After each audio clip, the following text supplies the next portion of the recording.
Hello, everybody. Welcome into our latest live broadcast. It's Friday, the 11th of April, 2025. My name is CareyHolzman, and today we're looking at a GMKtec budget PC. So, first of all, let me just kick this right off. This was on sale Monday, Tuesday, Wednesday, Thursday, but not today. GMKtec keeps turning their sales on and off, seemingly randomly with no deadlines or expiration dates. This was $10 off. Now, the reason I have it here in front of me, we went out, we bought this with your contributions and your support. We bought this unit, and we selected this unit because, in my opinion, it is the lowest unit I will recommend for a client. Whether it's a business client or a home user, the way this is spec'd out for the price, I would not recommend anything less, except normally this other computer from another manufacturer is $200 and not as good as this one, even at its normal price right now, which is $139. Hold on, let me go take a look at it real quick. This unit here is, yeah, it's $139. Which their Amazon is saying is a sale price. But there's often a little coupon code down here that you can check a box that takes $10 off of this. Why it went away today, I have no control over that, but they move it around. I'm just telling you. Now this machine, despite having 8 gigs of RAM and a 256 gig SSD, is more than the average customer uses. So the average customer doesn't need a high-end machine. And in particular, a lot of people I talk to don't have any money. So for them to come up with, let's say, 140 bucks, that's a big sacrifice for them. And I would just tell them, don't buy anything. But now the prices have come down to a point where it's like, you know what? This is actually quite acceptable with the N150. It's even more acceptable when there's a $10 coupon that you can just click a little box. So if you're patient and watch for it, we know the tariff war continues between the US and China. They just raised it again. So every time they raise it, we raise it. Every time we raise it, they raise it. All this stuff is made in China, so it's likely going to go up in price once the existing inventory is depleted.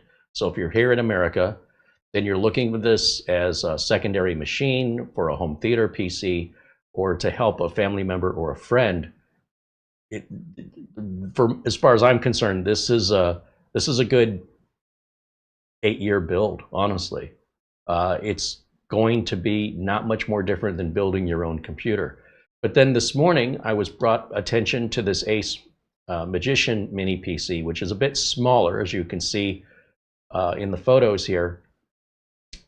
This one has 3 HDMI ports, whereas the one we were just looking at, you can hook up 2 monitors, and then I think, let me go back. What were the video outputs on this? Yeah, 2 HDMI ports. So you hook up 2 monitors to this one versus getting a smaller unit. Now it's $199. Which is why I was not going to recommend it, because it's too expensive. But there is a $70 coupon. That brings that price to $139, and then there's an additional 9% off promo code. That's going to bring that price to $111. Now, yes, this is an N100 instead of an N150, so it's a little lighter there, but it's 12 gigs of RAM. It's soldered on the board. It's DDR5, which means it's faster, and it's not upgradable as far as the RAM goes. The M.2 drive is going to be very, very tiny. It's not a standard M.2 because this is smaller than a standard M.2, or it's about the same width, meaning that there wouldn't be room to install it. It would stick out. That's how small this is. So we did not buy one of these because this only went on sale today. Now they do have another version of it here that's spec'd out a little bit better with 16 gigs of RAM and 512 gig of storage. And you're looking at the same processor, and it's basically the same thing. $80 off is going to put that around $150. So it's kind of like 6 of one, half dozen of the other. I do expect these are existing inventory that will sell out. This is an older Wi-Fi and an older Bluetooth, but nonetheless, it does have the dual gigabit Ethernet. We come back over here. This has single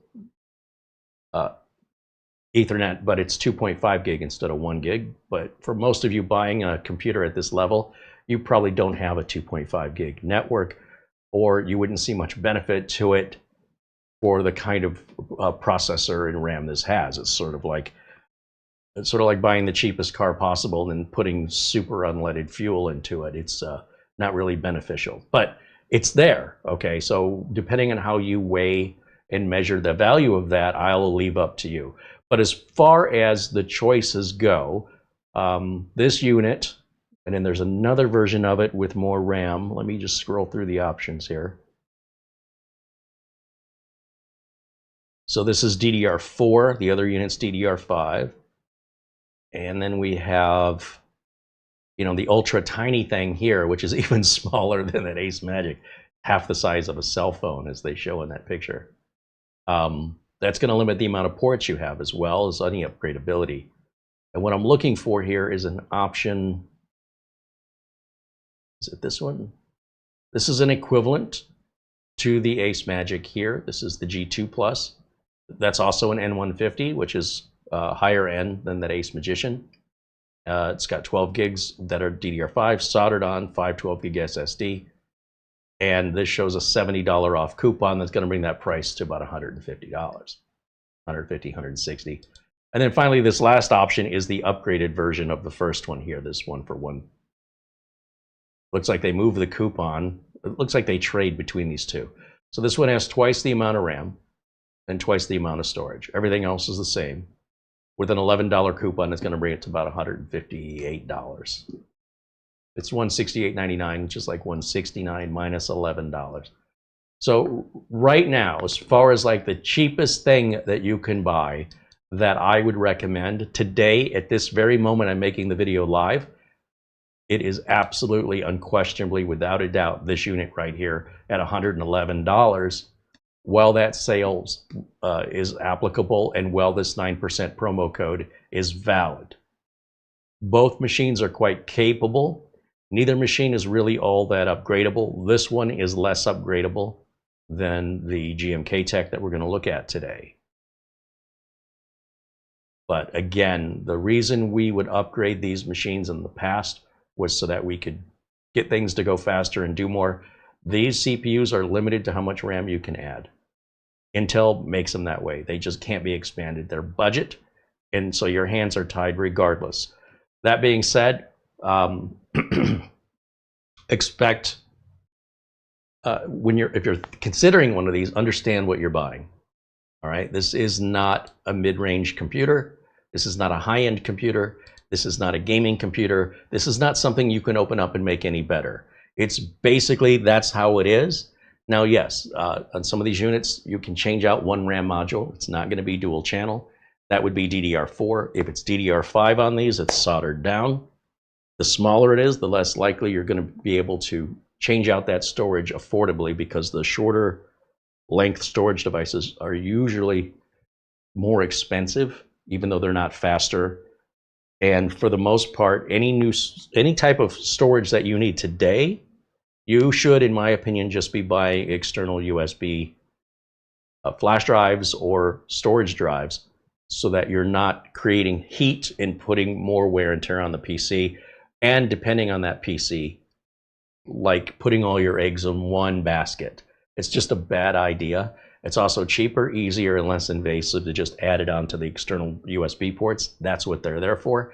And it's not going to run that storage any slower.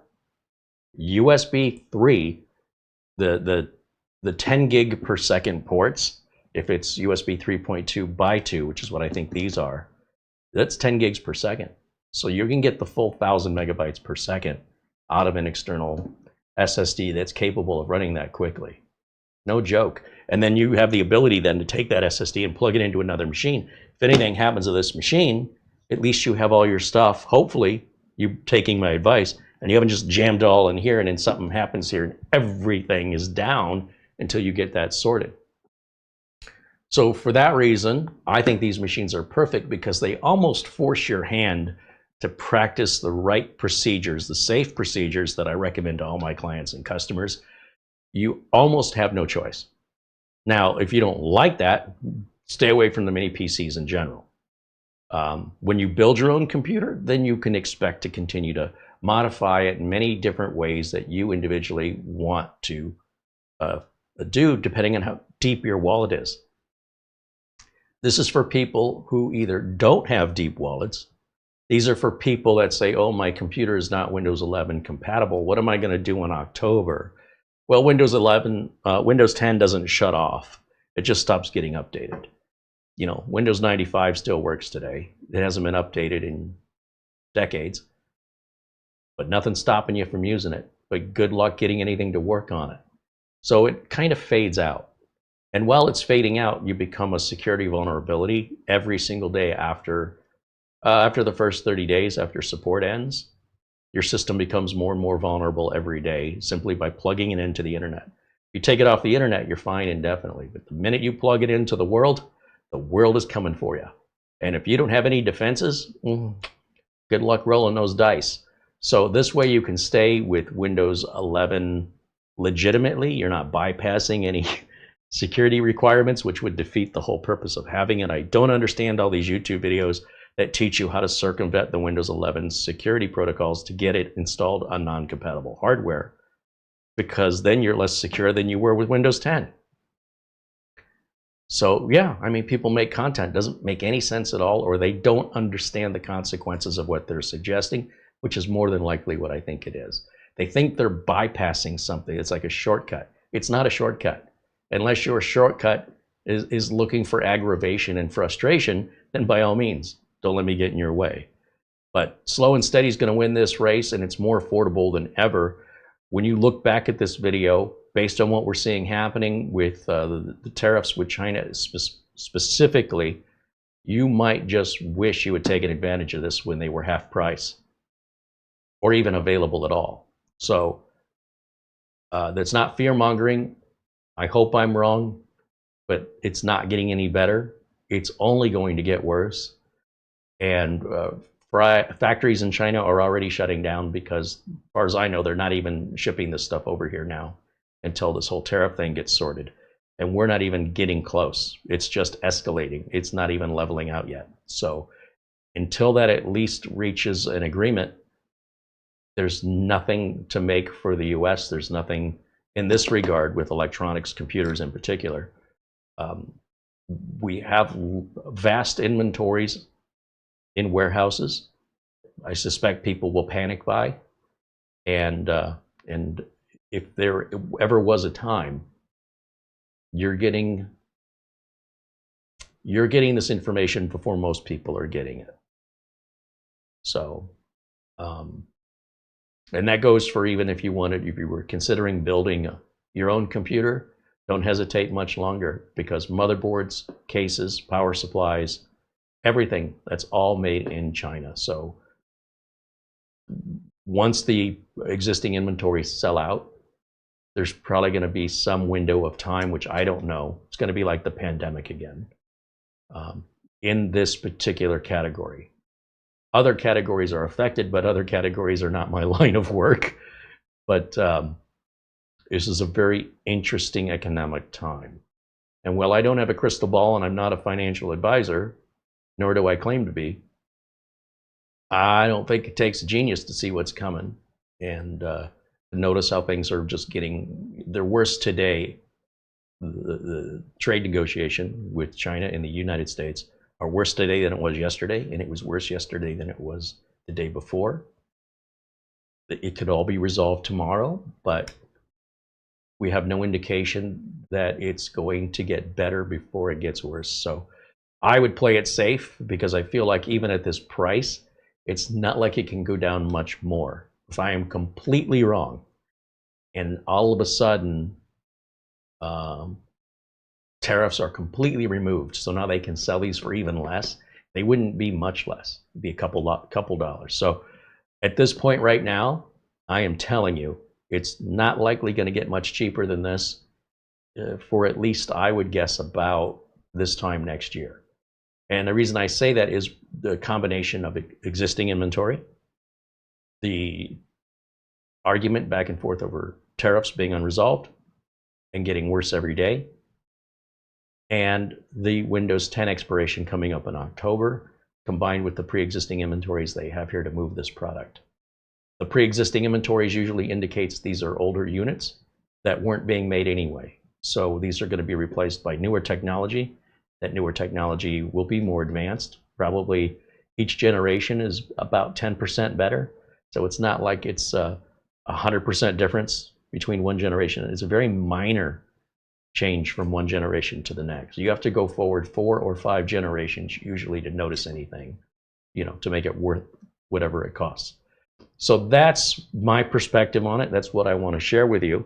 And today we're going to do a live unboxing of this G3. I would have picked up the ACEMAGIC, except like I say, it only went on sale today. So I don't know how long the sale's for. I don't know how long it's going to last. I'm afraid if I order one to show you, by the time I get it, they'll either be sold out or the sale will be off. And of course, Amazon has a 30-day return. So if you don't like it, just send it back. Okay, if you're ordered from Amazon, all the links for these 2 mini PCs are in the show notes below today's video. Let me say hello to everybody that's joining us over here. I'm going to jump over here. All right, here we go. Happy Friday, everybody. Let's say hello to Scotty and Bob Furin. Bob just became a member today. Thanks, Bob. Ski Man and Darren Gilholm saying hello. There's Eddie Casanova and Rick Lakes, Luke Greeny and Mark Baggett. Marsman50 says hello from Wisconsin. He says he just finished setting up a Minis Forum NAB 6 Lite i5 12600H, 16 gigs of RAM, 500 gig SSD. More than adequate for my cousin. Finally learning my way around Windows 11 Pro. Yeah, it's pretty straightforward. I see a lot of anxiety about it, and then people quite often they use it and they go, "Oh, is this it?" Like, that's it. Why is everybody making a big deal about it? I don't know. That's why I always tell you guys, you got to have your own experience and stop listening to people out there. The people who are the least flexible, who want everything their way and assume that's the way everybody wants it, is the way they themselves want it, lack very basic consideration. They don't like change, and they're the most vocal online. So if you hear a loud vocal opinion, it's usually a tiny minority who's just very loud. In other words, they're posting everywhere and all the time, and it's simulating a large crowd. So remain skeptical, my friends. Either go to a trusted source or get your own hands-on experience and decide for yourself. At the end of the day, it's how you feel that matters, not what somebody else, who's some complete stranger somewhere in the world, who could be a bot for all you know, may not even be a real person. Could be a competitor posting about the product in an unscrupulous manner. Listen, that happens. How can you tell them apart? You can't. It's impossible, nearly impossible to tell those apart. So when push comes to shove and you're really curious, find out for yourself. All right? So your opinion is the only one that matters. CFW says hello. Morning here on the East Coast, about an inch on the grass. Okay. Welcome in. There's Mark Gaines and Doman 2000. There's Thomas Mac T and our friend Buster there in the chat, now a member for 35 months. Right on, Buster. He says hello, Carey and Marlena and everyone in the chat. All the best from Bonnie, Scotland, where the temperature in Edinburgh is 56 degrees Fahrenheit there, which is 13.3 Celsius. Now, today I think we're going to hit 101 Fahrenheit. Want to trade? Next week we should cool back down into the 90s and 80s. I am not ready for the summer yet, so yeah, I just got to get through today and tomorrow, and then things should start cooling down for the next 10 days or so. Hopefully the next 2 weeks. Chris Johnson also renews membership, also a member now for 35 months. And Chris says, hello, Carey, Mara, and my friends in chat. I hope your Friday is going well. Thank you, Chris. Thank you, Buster. Kurt Schlegel joining us says hello. Oh, and a 10-pound super chat from our friend Buster. Thank you again, Buster. He left a comment the other day on a video where he's like, I remember I gave you a 100-pound contribution and you couldn't believe it. And you didn't believe my name was real. And he goes, I don't remember what video it was, but it was years ago. And I know exactly what he's talking about. And I also don't remember what video it was, but I do know it was before the community Threadripper build, because by then I knew he was a real person. And his contributions, you know, even back then were very generous and still remain so today. And that was a long time ago. Yeah. Yeah. I won't forget it because, I mean, let's face it, you got a name like Peter Laycock. You got to wonder, is that somebody's real name or is someone messing with me? And so I'm a skeptical guy, right? But he kept participating and contributing. And it's like, not only is he a real person, he is one of the most supportive and kindest, thoughtful people I have ever met in my life. So always happy to see Buster here because just a great guy overall. And what a wonderful part, an example of what this community is all about. We have lots of people who are very kind and very generous. Don't get me wrong. Buster's like the OG. And yeah, I give him as much credit as I can possibly give him for underwriting so much of what we've done here. And yeah, we're very lucky to have him, call him a friend, have him part of this community and call him a friend. Eugene Hidalgo saying hello. And let's see, Scott and Gil Garcia, Michael Lavelle. We've also got Patrick Manny and John Paul Bacon joining us. There's Davis Parsons and Zub Zero, Chris Johnson, John Williams, Phil Stodd, Joshua Mattingly with a $10 super chat says, thanks for the information and guides. Keep up the good work, Carey. Well, thank you, Joshua. Thank you for the contribution and your support. Lodging Guy joins us along with Chris Dunn. Old Man 55 and Todd Wickham saying hello in the chat. 3D Everything, another member here for 35 months. He says, hello, everyone. I'm almost at 3 years. I'm getting old faster than I wanted. Yeah, well, I guess it beats the alternative. Let's see. Did I get everybody? Oh, Luke Grenia renews his membership, also a member for 35 months. He said, and the clock keeps on ticking when we're having fun. Thank you, Luke. Luke joins us from Vermont. He's got several builds that we've done here as well that are his everyday drivers over there. There's Mortant 1210 and Charlie Purdy saying hello here in the chat. And Frank Jimmy. All right. Nick Poverman saying hello. 42 degrees Fahrenheit in New Jersey, he says. He says, spring is not here by a long shot. Yeah, I remember those days. What, it was 2 weeks ago. Tommy Baker said he set up his $129 model last night. Took a while due to my sorry ISP. Well, that's okay. Let's face it, if you're getting a budget machine, you've got to be reasonable in the amount of time things take. So if you have a limited budget for one of these, you probably don't have a super fast internet connection, because I will tell you, our internet connection here in Studio C, every single month, when I do this, it's 130. We could buy one of these and go out to a nice dinner every single month if we didn't have an internet connection to pay for. So it seems odd that somebody would buy some budget PC and then hook it up to an internet service that costs more every single month than a PC you're going to keep for the next few years. So that makes sense that you would have a slower ISP, and it wouldn't make sense to have a higher end computer that's being held up by the internet, and also to have the opposite be true either, right? It just kind of goes hand in hand. It makes sense.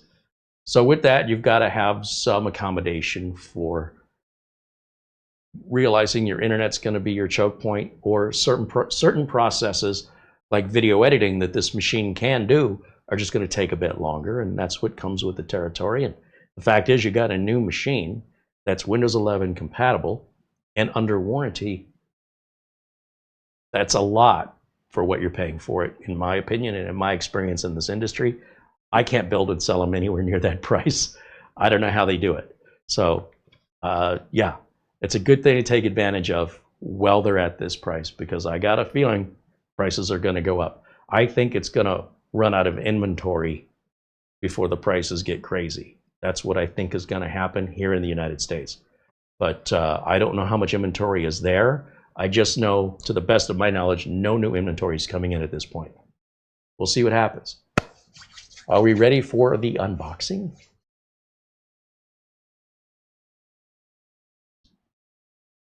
Okay. I like to do everything live and unscripted, so I get your immediate feedback. There's no editing in this. You see exactly what I get. If there's a brick in this box, we're going to find out together. If anything's wrong with it, if it's missing any parts, if it comes out in pieces, I have no idea what's in this box. So we're doing this live. And the reason I do it live is because if you decide to order one of these, I want you to have some confidence that you're going to have proper expectations of how it's going to arrive, what's included in the box, and how it's packaged properly to ensure you're getting the right thing and not something returned or that somebody has damaged in some way in shipping. Because sometimes some shippers, you know, they play football with your packages. If you live in a certain area, especially if you're having the same delivery driver that's abusive or disrespectful to your packages, that's unfortunate for you. But that's not normal for the rest of us. So don't necessarily get mad at the package or at the manufacturer or even the retailer. It's the shipping service that's to be at fault. If it's happening somewhat regular to you, it's likely the last mile of service. Okay, here we go.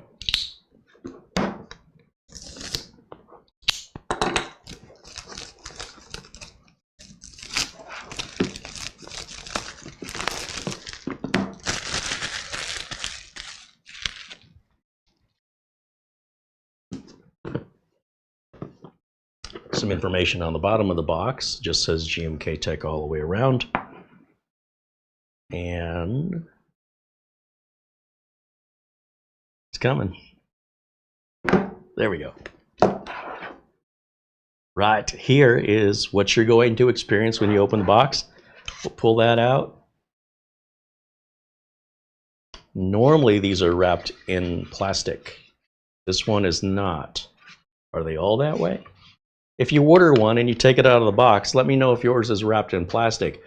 Usually if it's not wrapped in plastic, it's an indication it's been repackaged, but maybe they're shaving a quarter of a penny off by leaving that out. I don't know yet. Let's keep digging and see if anything else looks like it's packaged differently than we expect. So here's the Mini. Looking back here at the box, everything looks good here. I don't see anything that looks like it's been used. We have an envelope with our documentation here, which personally I don't even read that. It's usually just basic setup information.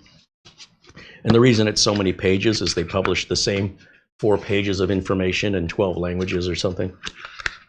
So it's really not the read it appears to be at first. Underneath we've got this box underneath, 2 boxes, this one here and this one here. Other than that, that's what we've got. So what comes with it?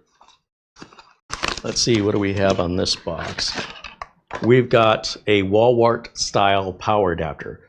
Now, you guys that watch this channel know I'm not a fan of this kind of power adapter, but at this price, it's hard to be picky because, quite frankly, the standard power adapters that I like are usually around $30 or $40 to buy them separately. So this is obviously a cost-cutting measure. Why I don't like these is just that they plug into the wall and they sometimes block access to the plugs on either side because of how wide they can be. and the length of cable is only about 5 feet. Whereas like a standard laptop power brick, which is what a lot of mini PCs use, that has a 5-foot cable, typically the same as this, but then another cable that goes from here to the wall that gives you another 5 or 6 feet.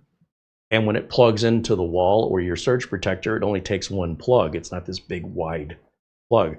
And I'm going to have a little difficulty getting this to reach because I have to plug this on the floor behind me and somehow move that mini PC where I can reach. But at this price, that's totally acceptable. There's also a warranty card right here. It says if you have any problems, you can scan the QR code very quickly to reach them. And let's set that here. Let's see what's in this box. Oh, we've got an HDMI cable here. They're not typically this long. Usually mini PCs come with a short HDMI cable because many PCs can be mounted to the back of your monitor so you don't even see the computer. Now, I don't know how you access any of the USB ports if you do that, but in many businesses they don't need that. And this is the mount. And the mount has screws that go with it that attach to the back of the PC here. And then you can mount it behind a monitor, against the desk, under the desk, against the wall, wherever you want to drill holes, I suppose. I like just keeping it on the desk. They're very small, they don't take up much room, and typically they're very quiet.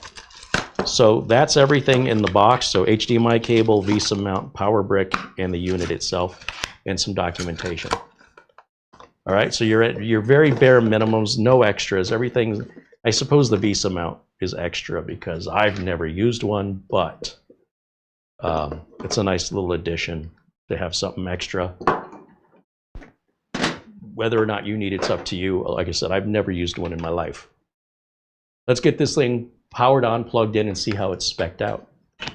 So give me just a minute here and I will get this all plugged in. I need some space on the surge protector here, and hopefully this will reach. Oh yeah, we got it.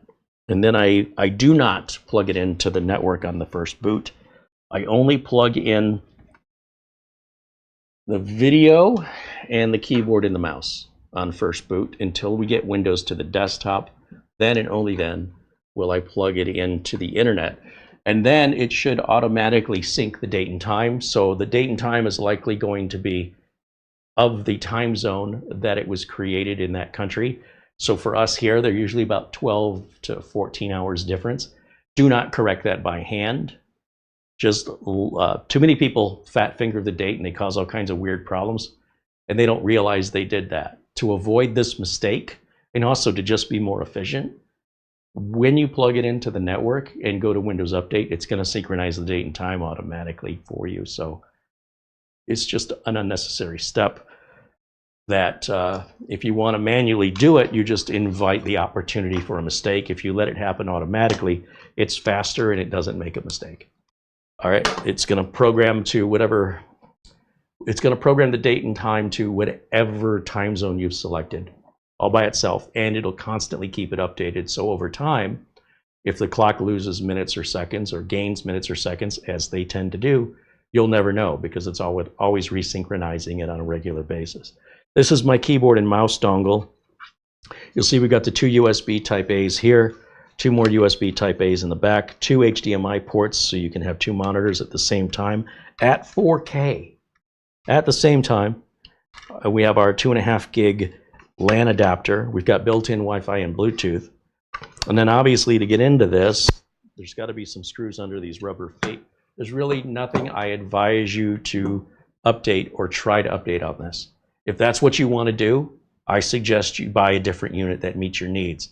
When these are brand new and under warranty, and I cannot stress this enough, don't jeopardize the status of your warranty because you want to do something simple and end up breaking the unit that's not a warranty issue because the screwdriver slipped or some mistake happened over a very simple job that arguably didn't need to be done. It was voluntary, it was elective, and now you've just potentially broken the machine out of warranty. It's not worth it. At that point, just get the machine spec the way you need it. If you're that demanding, this is for people who aren't demanding. This is what is the least amount of money I can get where I can buy it once and not have to worry about it.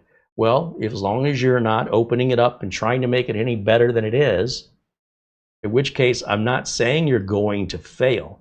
What I'm saying is it's possible. If you don't do that, it's impossible. Okay? So why open that world of possibilities if this is all you got? Why would you risk losing it?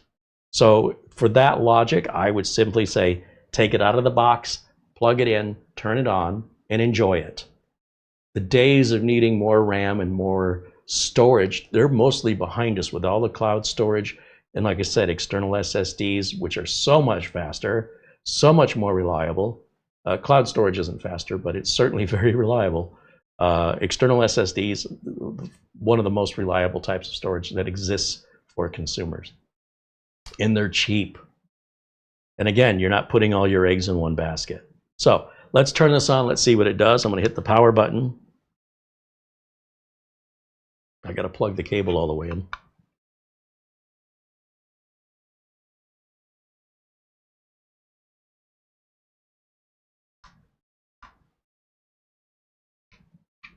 Oh, I don't think there's a power light on this.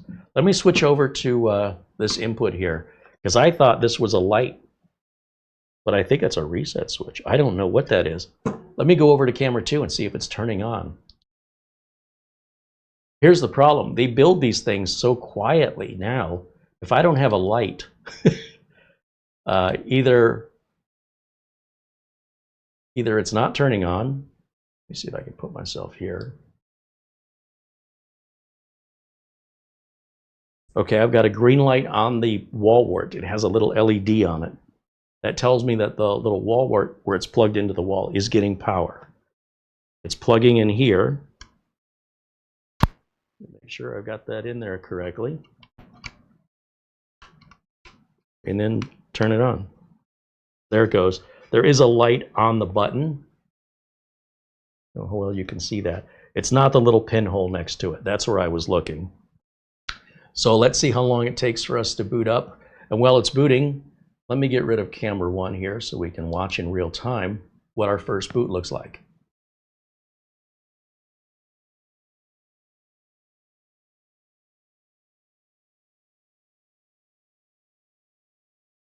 In just a minute, we should see the desktop as it's doing its first boot. It goes through a lot of configuration. And hopefully, in just a minute, we're going to get something here. Now, your first boot up will take a little longer than every subsequent boot up after that, especially if you're doing updates and whatnot. So let me go back over to camera 1 here so you can see that there's still video happening and that you haven't lost your signal. Power light is still on.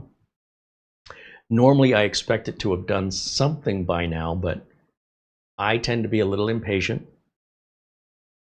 And I don't hear this thing on at all, which is also like making me wonder, did it turn off or?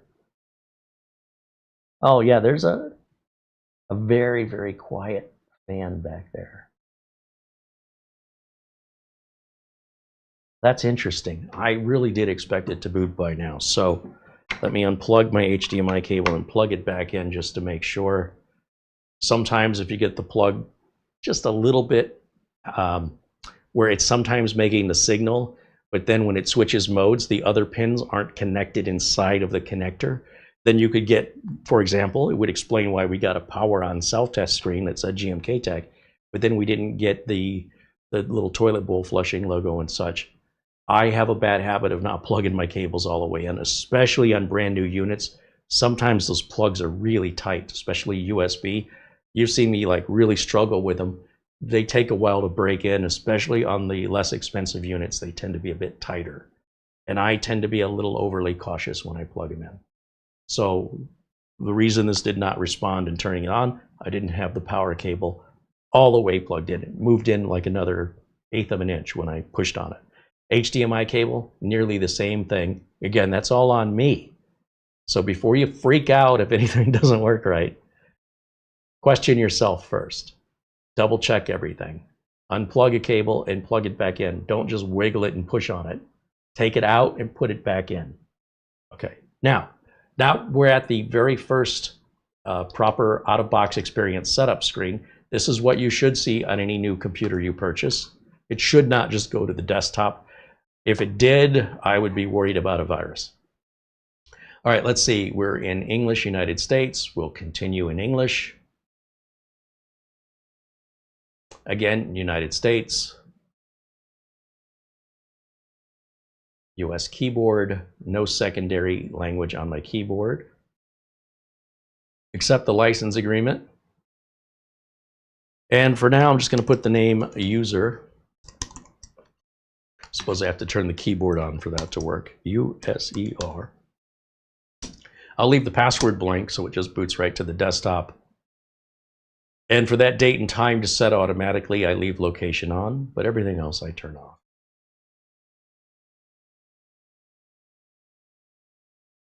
And accept.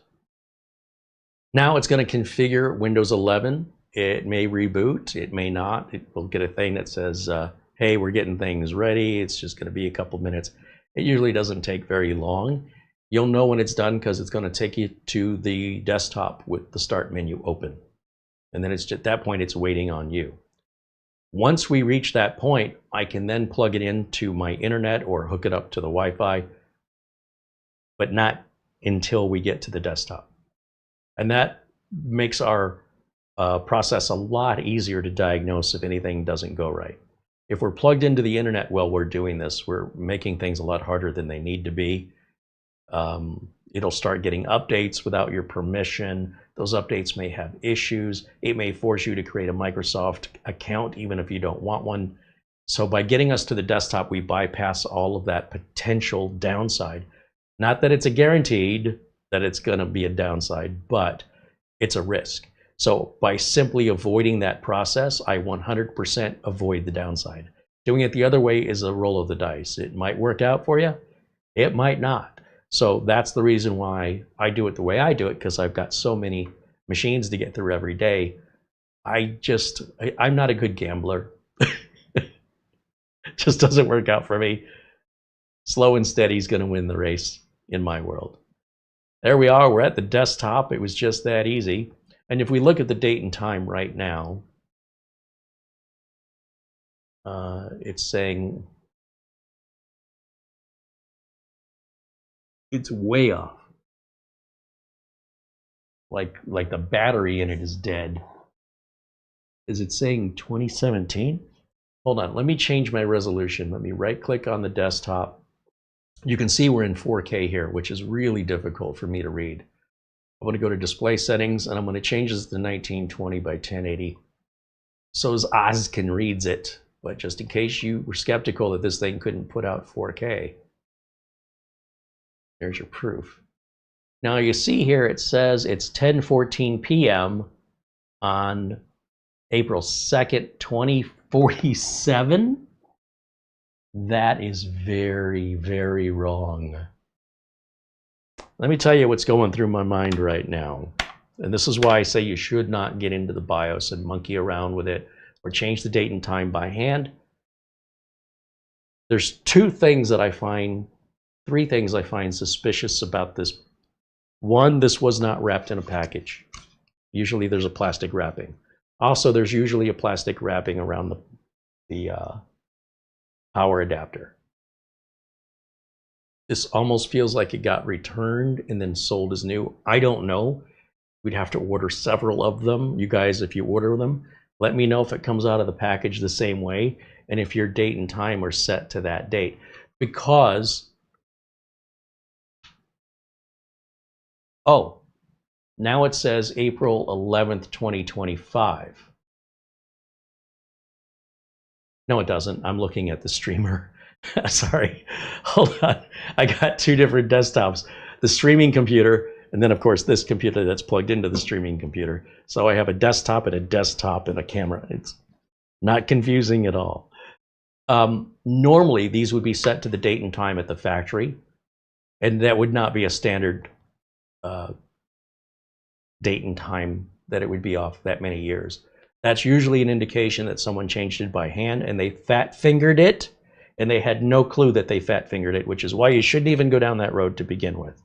I have seen this so many times. I'm almost convinced people don't know how to put a date and time in, and they don't know how to proofread. However, if it's coming from the factory this way universally, if you guys get one and it's set up with a date of gotta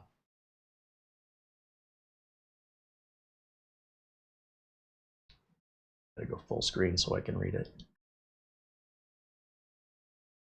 Basically, we are a week, little like 9 days, and 22 years off. It's weird. That's really weird. However, it's not dangerous. It's not indicative of a virus. It's not, you know, we went through the proper out-of-box experience. Before we connect to the internet, let me just check a couple things. Now, if that date and time isn't corrected, it's probably not going to browse the internet correctly. You're going to get kind of these websites not being able to load because your date and time aren't set correctly. So you can't really just ignore that. But when you connect to the internet, that should as long as the location settings turned on, it should self-adjust without you having to do a thing. But let's take a look here at our system properties. Okay, this is our NookBox G3. It's an N150 with 8 gigs of RAM, just like we said. 7.75 gig is available because the other 0.25 is being used by our onboard integrated video. It is Windows 11 Pro. It is 23H2, so we're 1 year behind. 25H2 is in beta testing. It should be out sometime in October, November. So right now we're one version behind. That tells you this machine was made some time ago. Now it says it was installed on February 11th of 2047. So that tells me the BIOS date was wrong when they reinstalled the operating system. So here's the way this makes sense to me. Somebody bought this, returned it. The manufacturer refurbished it, which basically means they reset the computer back to the factory image, but never fixed the date and time, which the person who had it before might have done. And the person who had it before probably threw away the plastic that came with the mini PC. And I think this is a returned unit. Now, I'm not saying they're all going to be this way, because they all wouldn't be returned under the same condition and the same circumstances. But if they restored that image without checking the BIOS first, that explains why our install date is in the future so far. It's not detrimental. There's nothing you have to fix, just to be aware of it. All right, it's going to fix itself. Now we're going to look at the system properties and let's see if there's any issues in the device manager. Oops, I mean not the system properties. Right click on the start menu. We're going to go to the device manager. And as you can see, everything's loaded fine. Now, what if we had missing items in here? Or what if we just didn't trust this install and we wanted to completely wipe it and start again? I want to show you how you can do that in just a minute. Looking at what network adapters we've got, just out of curiosity, we have an Intel i226, that's the 2.5 gig LAN, and we have a Realtek wireless Wi-Fi 6 Wi-Fi adapter in there, which is also our Bluetooth. These are two respected names in the industry. So despite this little unstable beginning here, things are looking good now.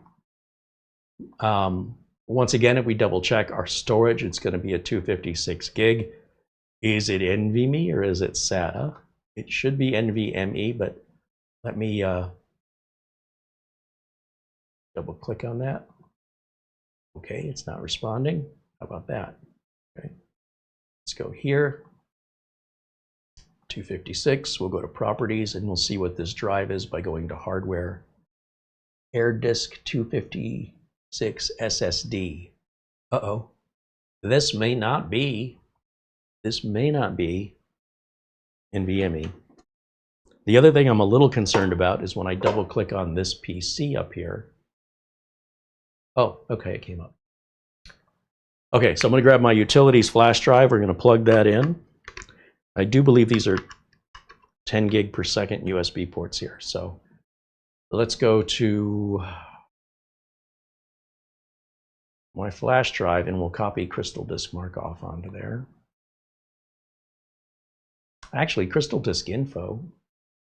Either way, I'll just take them both. How about that? Let's grab Crystal Disk Info and Crystal Disk Mark. I'll move those over.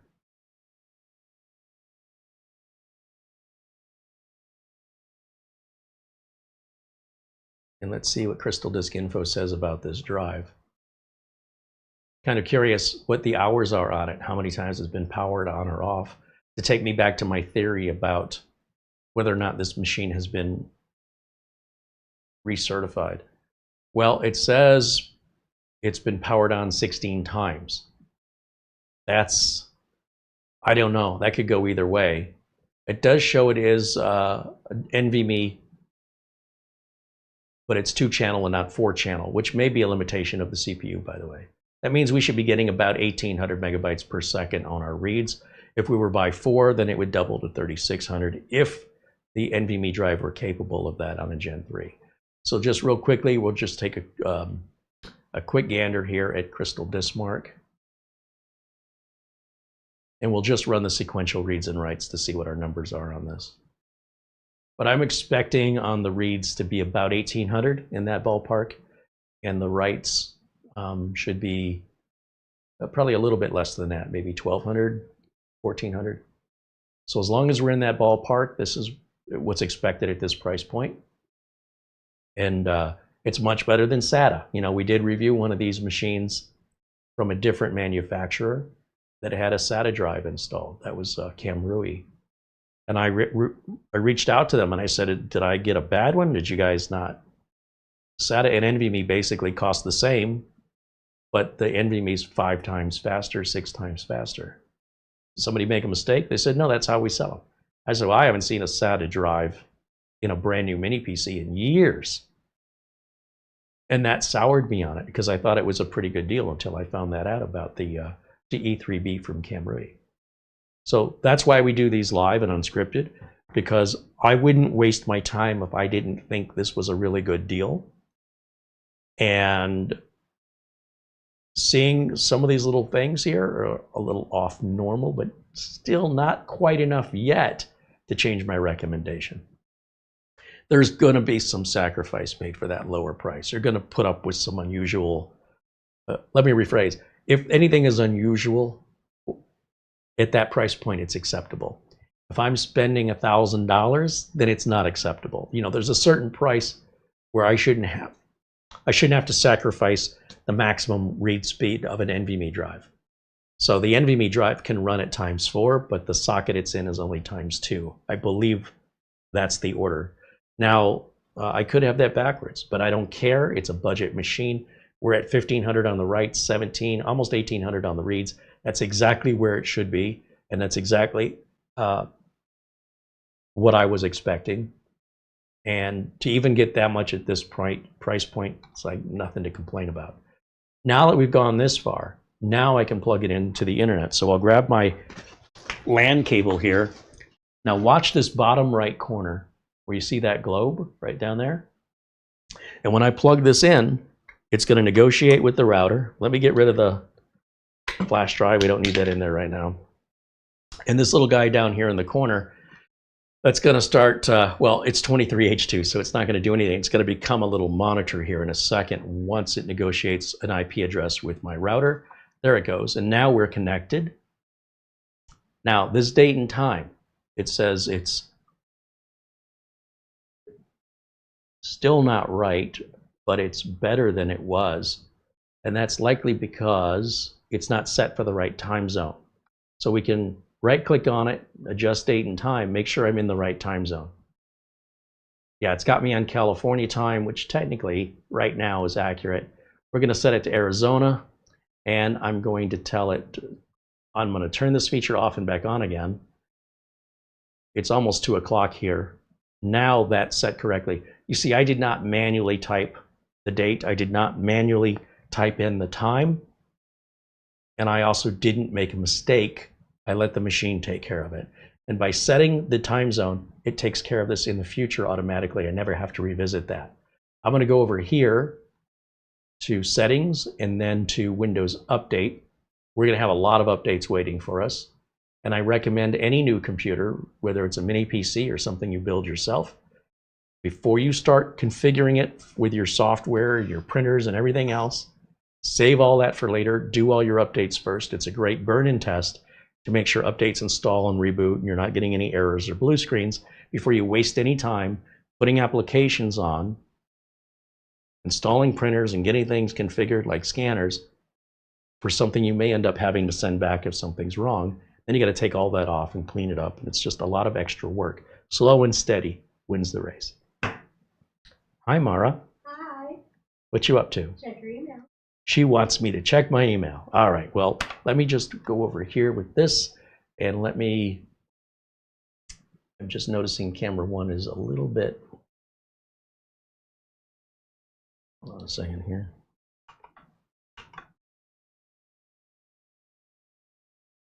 Self right over here so we can keep an eye on that together. And then I also want to go over to my chat room.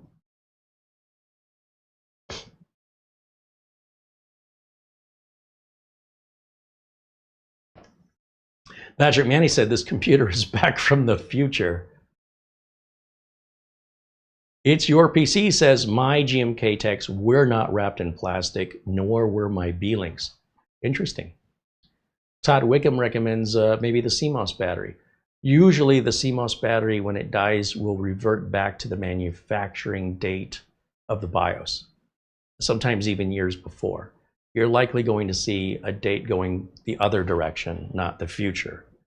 So I don't know. It's possible, though, that maybe the default BIOS date was set wrong to begin with. Meaning that should it lose BIOS battery, that it would revert back to the factory date. And if the factory date was fat-fingered, that it permanently stays that way anytime it loses power. And if your CMOS battery is dead. So these kind of things, like I said, it's going to have the wrong date and time simply because the time difference between where it's made and where it arrives. So if this is made in China and then it arrives here in Phoenix, there's a significant time difference that could even be the difference between Tuesday and Wednesday, right? That's normal. It's 100% normal. And then also looking at what else I've been missing here in the chat room. Just before I check email, let's take a quick look. Luke Greenia. Oh, that's the last one I left off was Luke. David Graham with $2 super chat said you need your desk outlet back on the desk. Mara.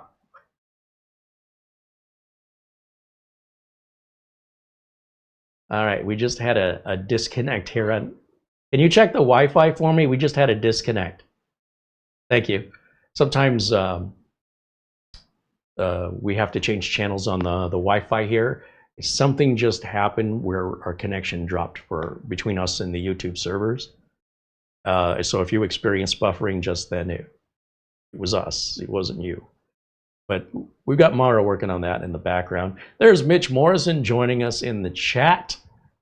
Good to see you, Mitch. Welcome in. All right, now before I lose my train of thought, let me go back and say thank you to David Graham with a $2 super chat. He said you need to put the power outlet back up on the desk. So the studio is a long way to go before it's set up. And where I've got it now is it's a make, just for now, to make do. But at the same time, it's another reason to emphasize and give a real world example of why those shorter power cords can be a problem. And it's a live example of how that's a problem, right? Just because I need to put an outlet there, do you? Or what are you going to do if that doesn't reach where you need it to go? So if this was placed on a desk and you ran the cable behind the desk, and then you've got to come out the front to go, over here or over there to wherever the nearest wall or plug is, will that cable be long enough? And it's just there to provide you with something to consider. For me, I don't like it personally. I'm sharing with you my personal opinion. How you deal with that is your choice. How I deal with it is mine. And the way I prefer to deal with it is simply not to have power cables that are that short.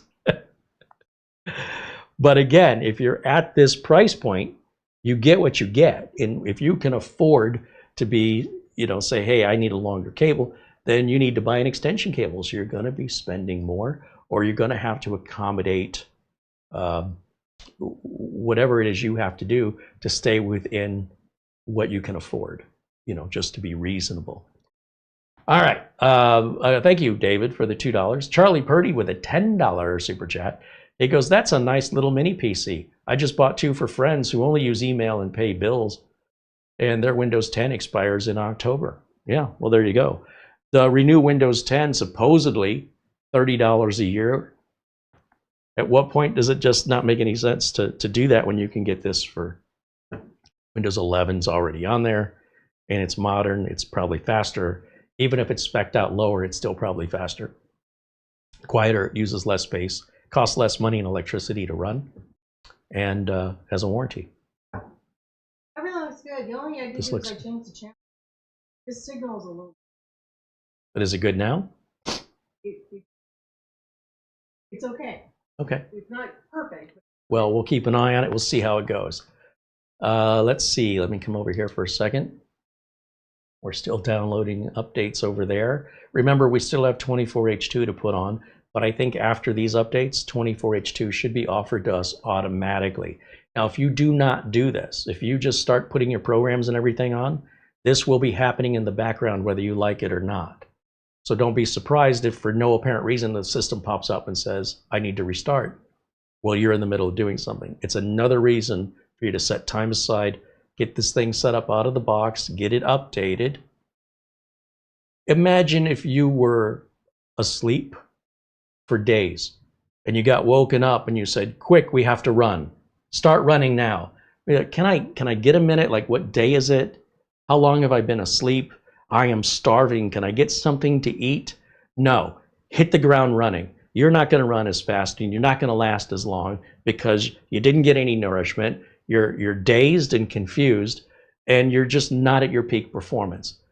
This is what the Windows updates are doing. They're giving it that nourishment. They're getting it up to date. So before you start asking it to do any of your tasks for this kind of a logic, this is the best analogy I can give you, is you give it everything it needs to work at its best. And I mean performance, security, and reliability. Once you've got all that good, now let's put it to work. That's the logic I use. This way I avoid support calls that don't need to happen, and I avoid having to talk to an upset customer who didn't need to be upset if I would have just done things in the right order instead of just passing the buck on to somebody else. No matter what I do, there's always going to be updates to a computer that I build. I just recently sent a computer to somebody. I sent it off on Monday. Windows updates came out on Tuesday. I didn't have it anymore. I did it fully updated on Monday before I sent it. On Tuesday, updates came out. Customer got the machine today. Guess what? They should be updating it as soon as they get it. There won't be as many updates because it's only been a couple days. That's how quickly updates happen. So if it's gone a few months or even to last year without any updates, there is going to be a lot waiting, and you should expect nothing less. All right, let's take a look at the emails. Since we're still waiting over here, let me grab my glasses and let's see.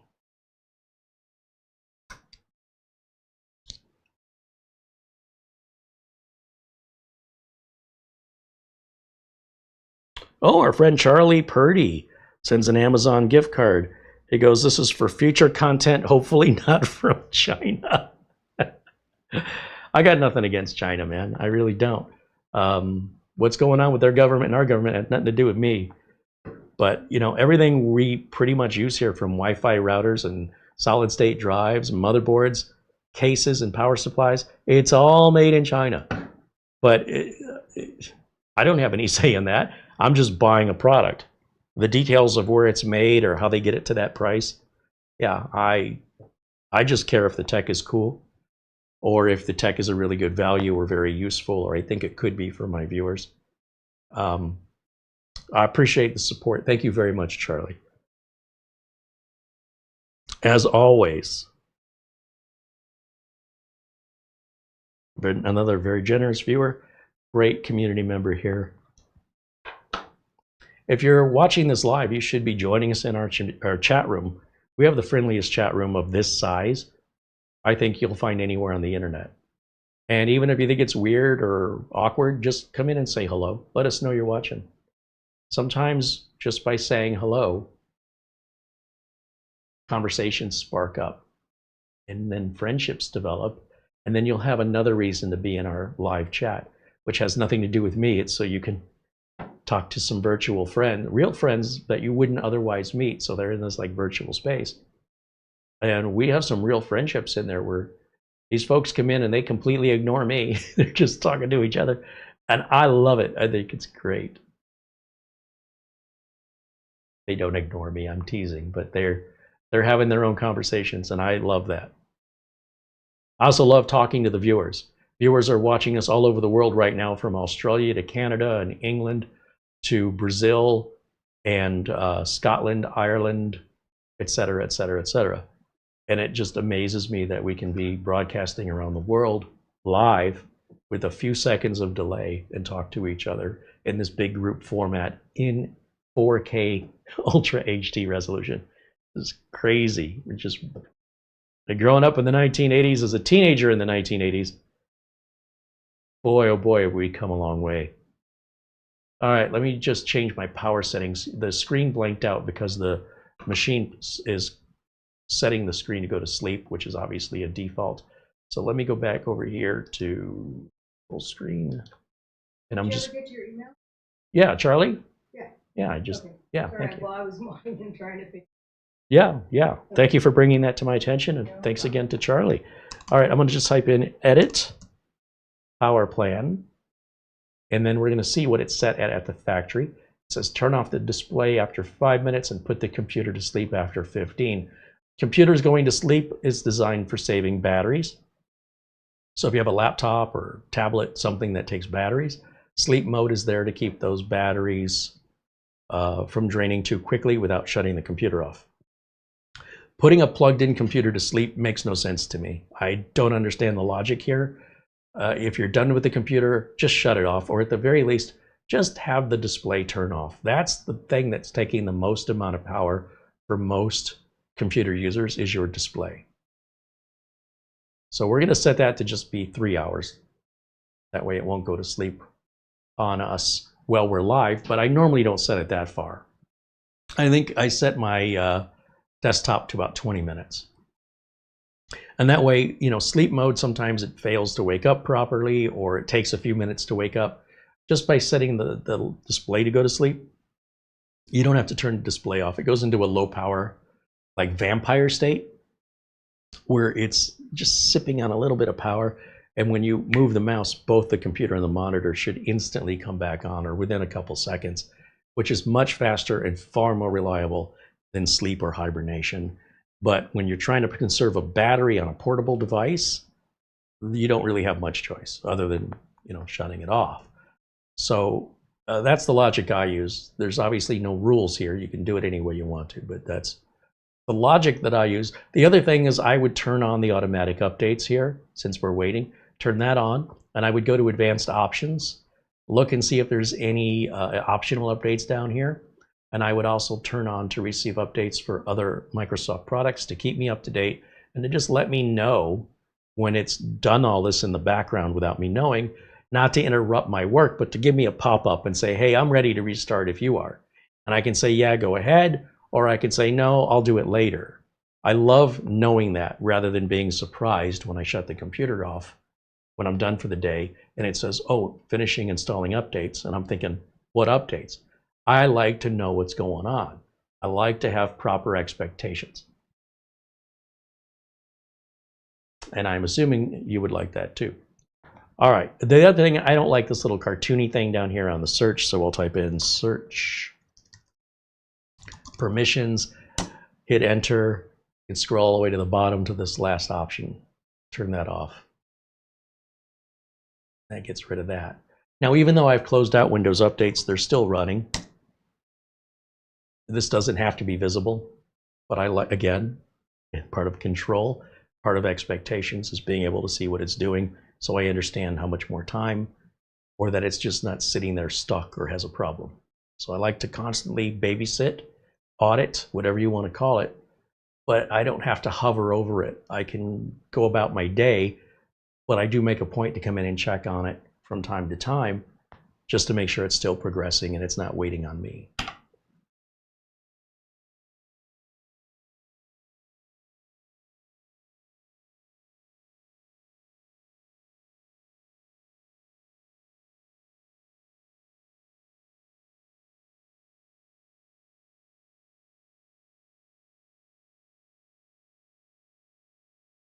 Lana Joe said I often leave the computer on but turn the monitor off.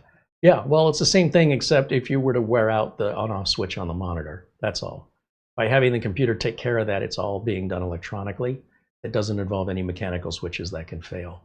But you're more or less doing the same thing, and if that works for you, keep doing it. Graham Edwards joins us in the chat. Hello, everyone from the UK, he says. And there's Mecca Cameron joining us, saying hello. John Lewis joining us from Brazil.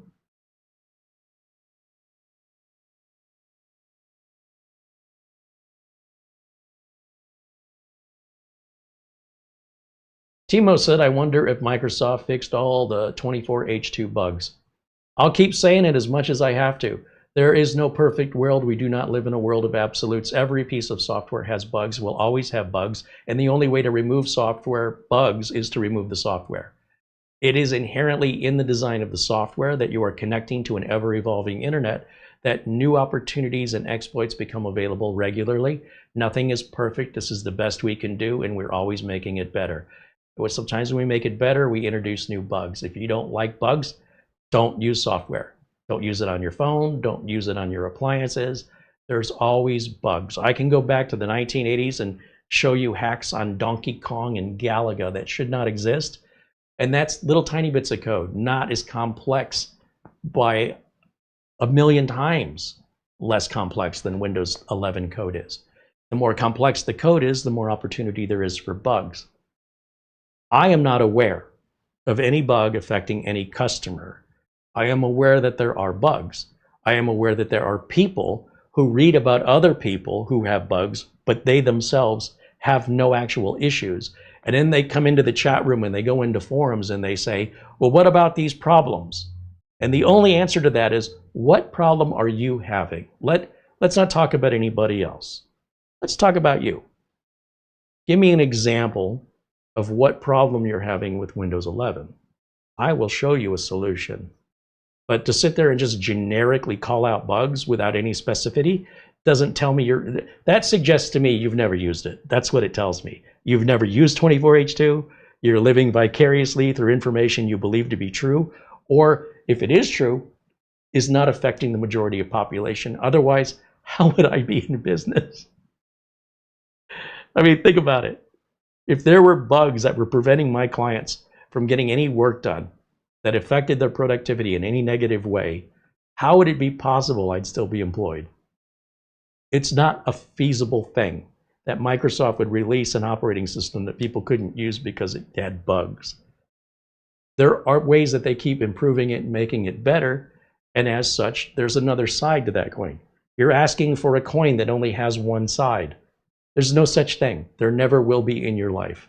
The question is, what issue are you having? So instead of making accusations based on conjecture, let us help you with, if you really truly have a bug, it's more than likely you don't understand how it's working, and we can help educate you on that. That's not a bug with the computer, that's a bug with the user, and nobody's talking about that. But I'm not here to belittle anybody, but I'm here to be honest and direct.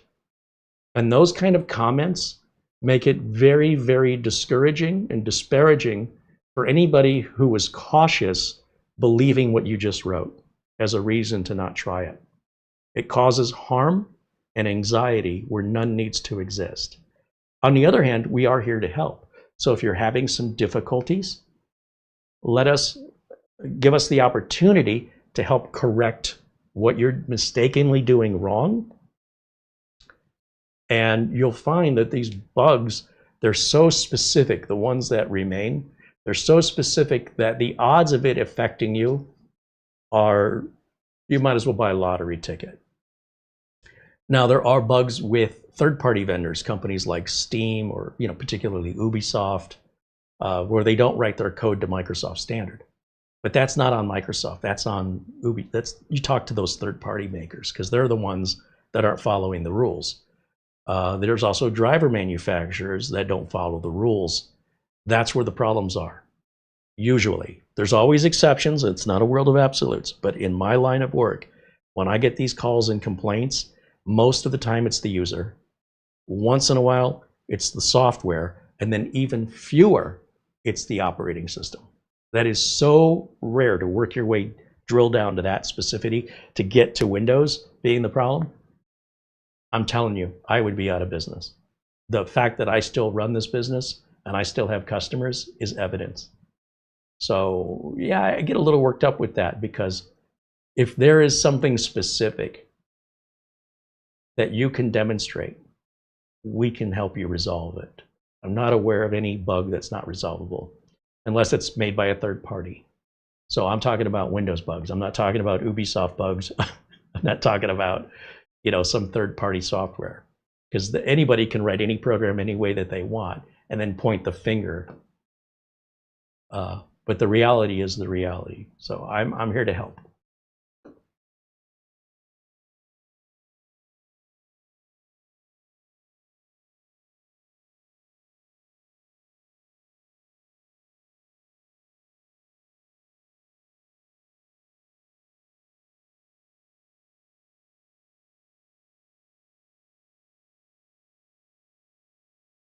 Timo says, I fixed DNS issues. Yeah, okay.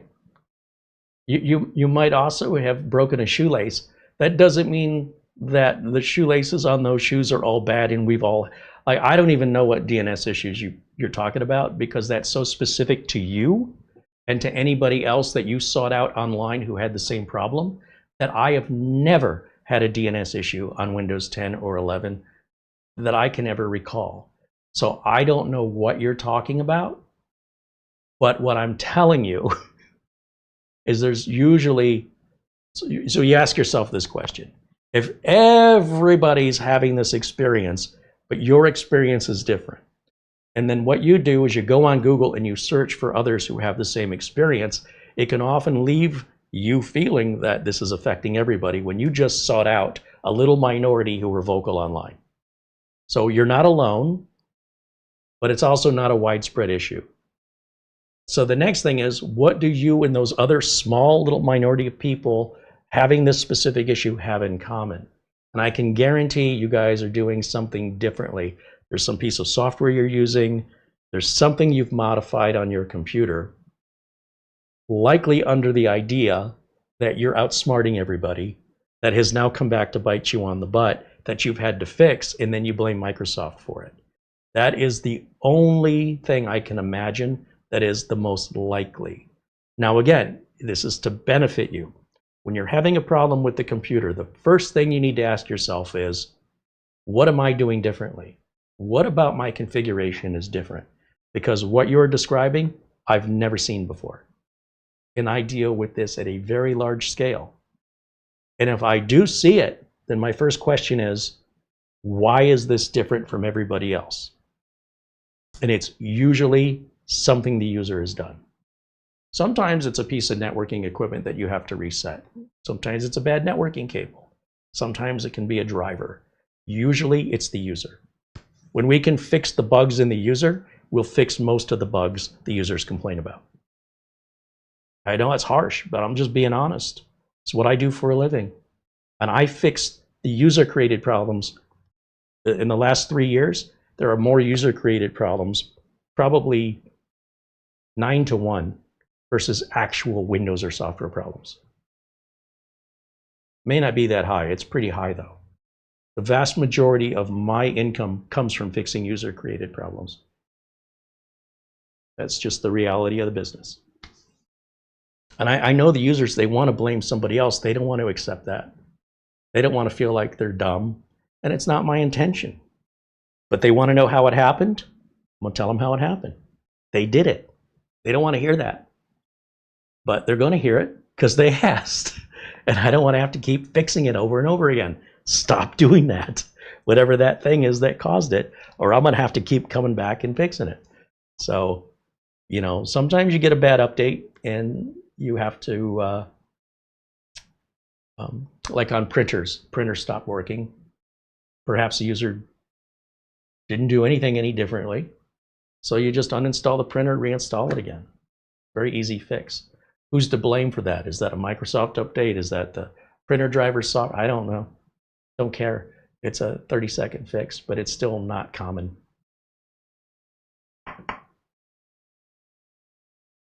Carl says, when returning a mini PC to Amazon, should you leave the operating system on the drive? It doesn't matter.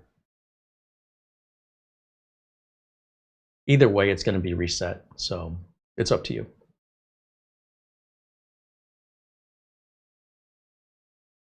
John Lewis says,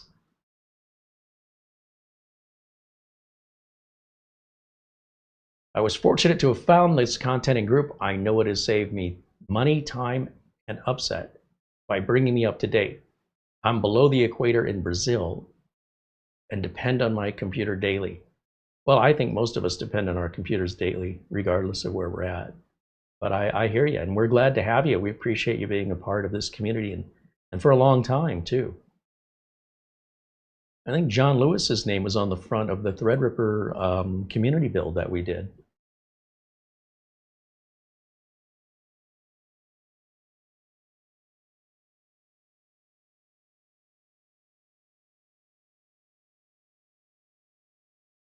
Davis Parsons with a $5 super chat. He says, everybody hit the thumbs up button. We have 281 watching and only 20 thumbs up. Come on, subscribe and hit the button. Thank you, Davis. He's my hype man.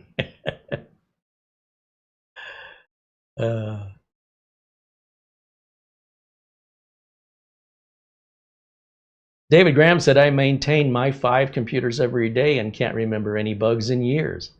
Yeah, that doesn't, so again, it doesn't mean bugs don't exist. It's just the likelihood of the bugs that are there affecting you are so specific, the prerequisites that require for that, that are required to experience that bug are so minimal that it's not a high priority for Microsoft to fix it. They will fix it, but they have larger fish to fry, as the expression would go, fixing more serious issues that impact more people. Because a handful of people with a specific configuration that are doing a specific action or having a specific problem, it is not representative of the other 99.8% or 99.9% of users, and therefore it's no different than going to an emergency room. You're going to be triaged. If you're there because you need a Band-Aid, you might be sitting in the waiting room for a few hours. If you're there because you severed off a finger, they're probably going to get you right in. Okay, so it's all triaged based on priority. Your problems are important to you. I get it. But they're your problems. They're not our problem. The mistake people are making is in assuming this is a problem we all have. It isn't. It's a problem very few people have. And those very few people, as you can tell in the chat room, are the most vocal. They won't shut up about it. It drives me crazy. It's like, I've already told this person and they still keep going on and on. So I'm about this close from removing them. You can't help somebody who just won't admit they've done something different.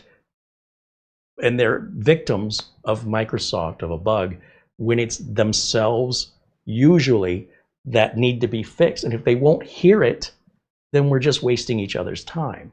This is a frustration where somebody makes an accusation, or makes a claim without any proof or evidence of it, very, very few details. You try to explain that usually, in my experience, 34 years I've been doing this, I have no dig against anybody personally. It's not personal.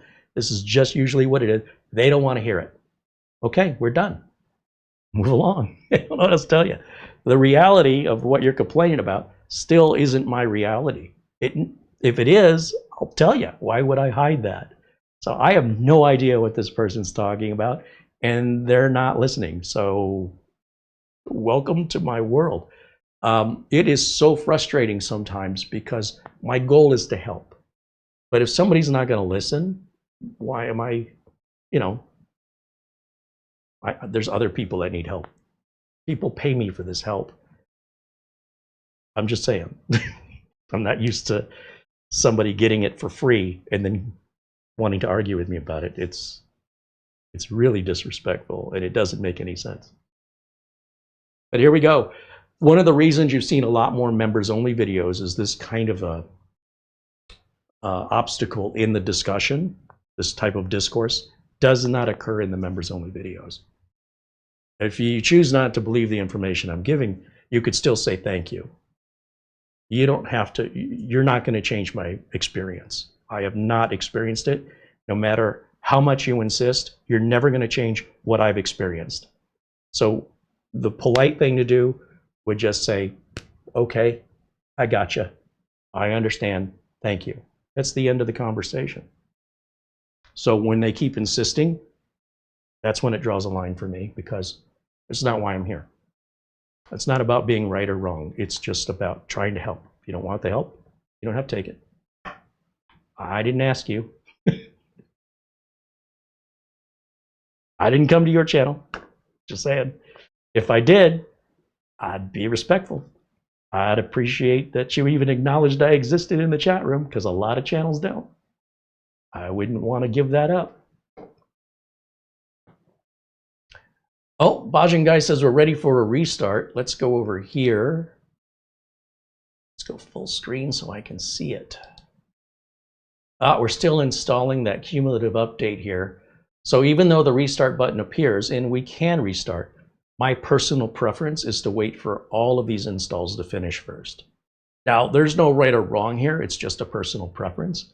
But in my opinion, it is not ready to restart. And when it is, we're going to get a big screen up here that says it's ready to restart. You're just looking at this button. I don't use that as a gauge to restart. You do, I do not, because it's still working right now. So that's just my logic. It's not right or wrong, it's just my way. So when you see the big, and I'll see it too, there'll be a big pop-up that comes up that says it's ready to restart. Then and only then will I restart. Now, there have been some occasions where I have not done that, right? Again, I don't live in a world of absolutes, but this is the process I prefer to follow.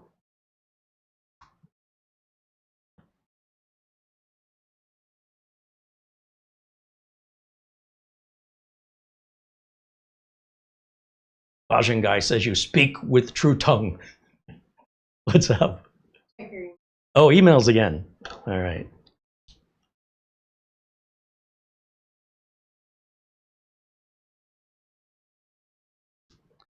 Oh, our friend Buster with a PayPal contribution. Very generous.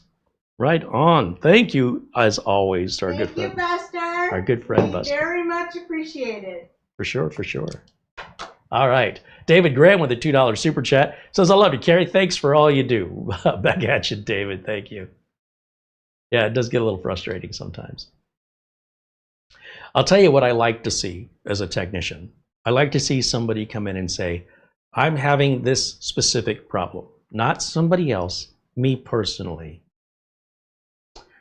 I want them to ask if I know any way they can resolve it, not tell me after the fact, well, I had this problem and I resolved it, and therefore, like, I don't care.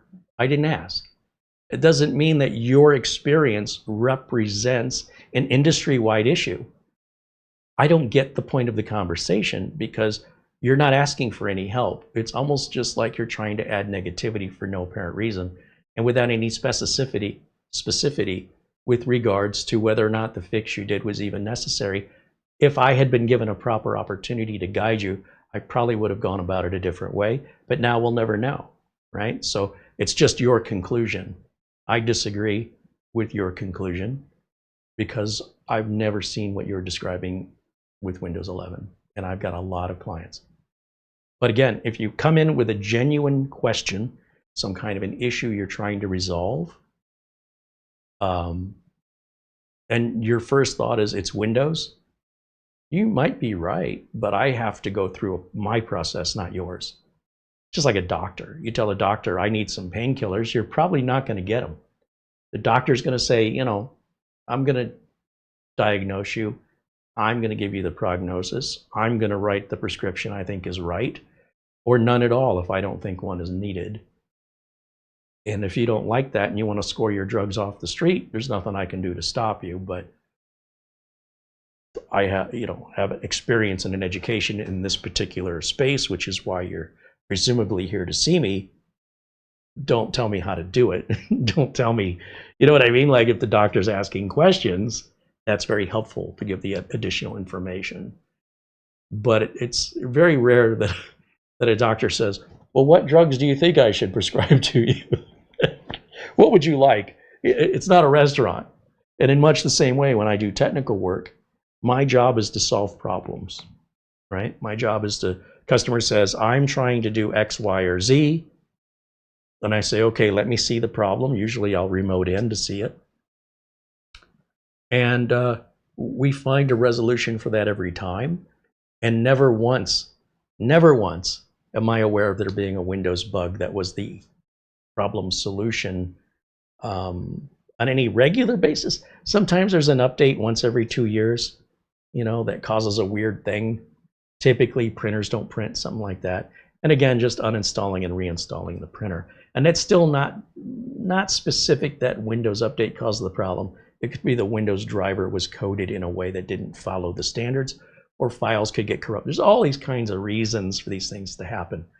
And I don't recall any one universal thing that affected all my clients universally with any version of Windows for some time, for many, many years. So you can take that or leave it, but I have a business to run, and it's not something I can joke around with, because I could be homeless if I took it that lightly and I made those kind of presumptions.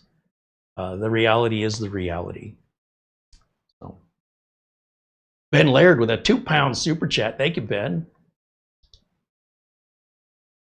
Todd Wickham said, Carey, I've learned a lot from your videos and my local techs too. That's awesome. We're just here to help. You know, I learn too. Sometimes somebody says, oh, I'm having this problem. And I'm like, well, that doesn't sound right. Let me see it. And I'll scratch my head and go, well, you know, you're right. That is a weird one. But if I don't get a chance to see it, my automatic default answer is, it's not the way you're describing. That's why I like remote access. Sometimes customers don't know how to describe the problem, or they're trying to go about something in a convoluted way that is much harder, in my opinion. And then once we get around that customer's tunnel vision to idealism, once we can say, okay, this is how we solve the problem over this, usually the customers get on board and they're appreciative. They don't argue with me. All right, let me just jump back and see how we're doing over here. Still installing. All right, we're darn near done with that first update. These cumulative updates are big, and they do take a while. Even if this were a high-end expensive computer, they still take a while. Thomas Yeager with a $5 super chat. He says, did you see my other super chat question? I was curious. No, I guess I didn't. Let me take a look here. Thomas. Got to scroll back a ways here.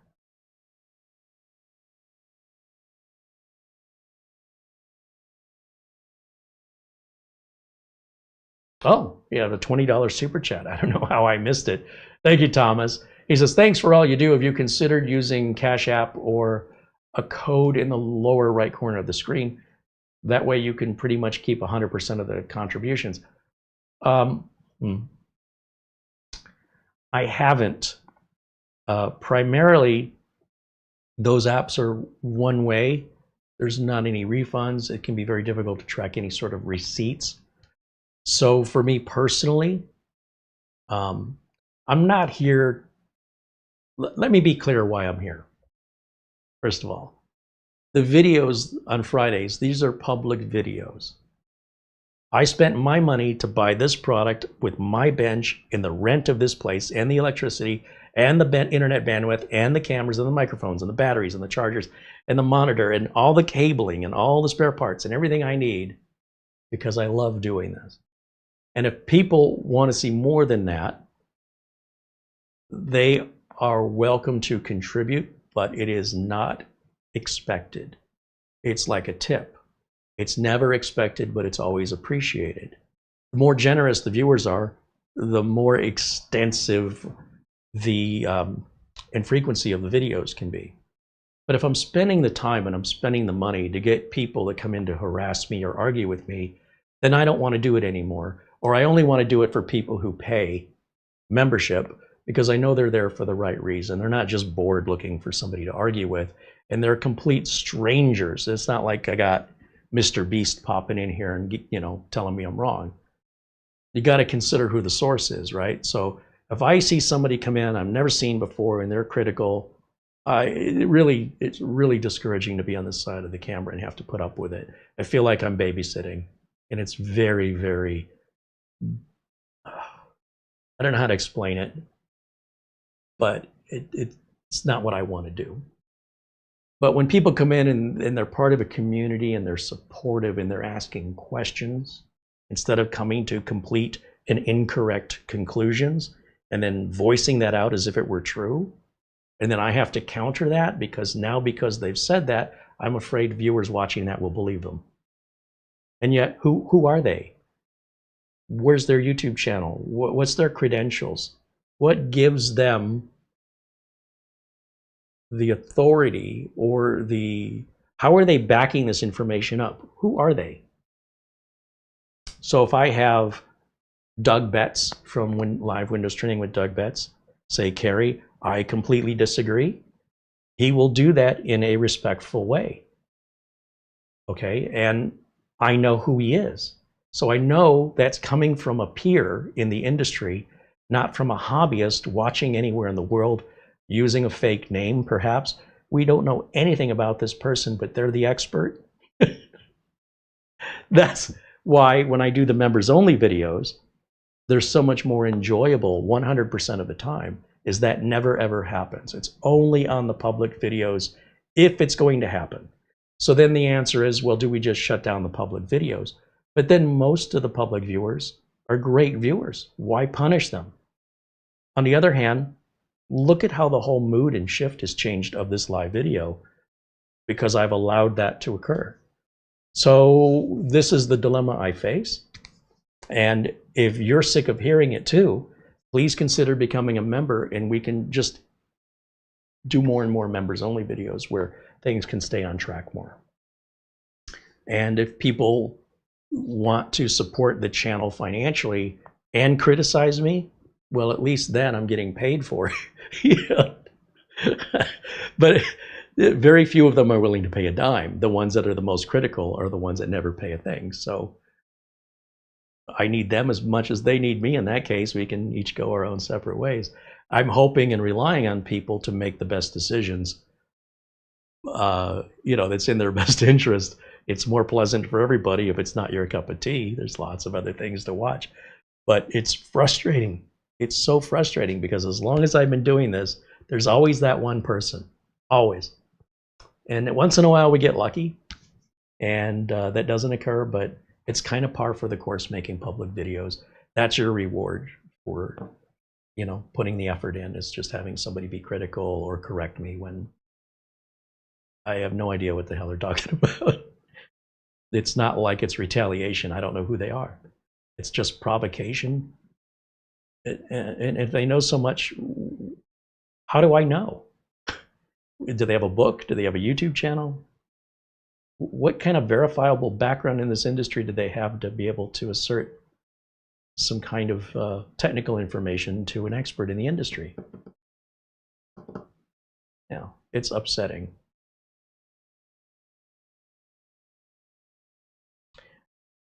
But if I do the members only thing, then the contributions, they don't need to be there, right? Because the membership takes care of it. I mean, still, we have many members that contribute on top of that, but I don't like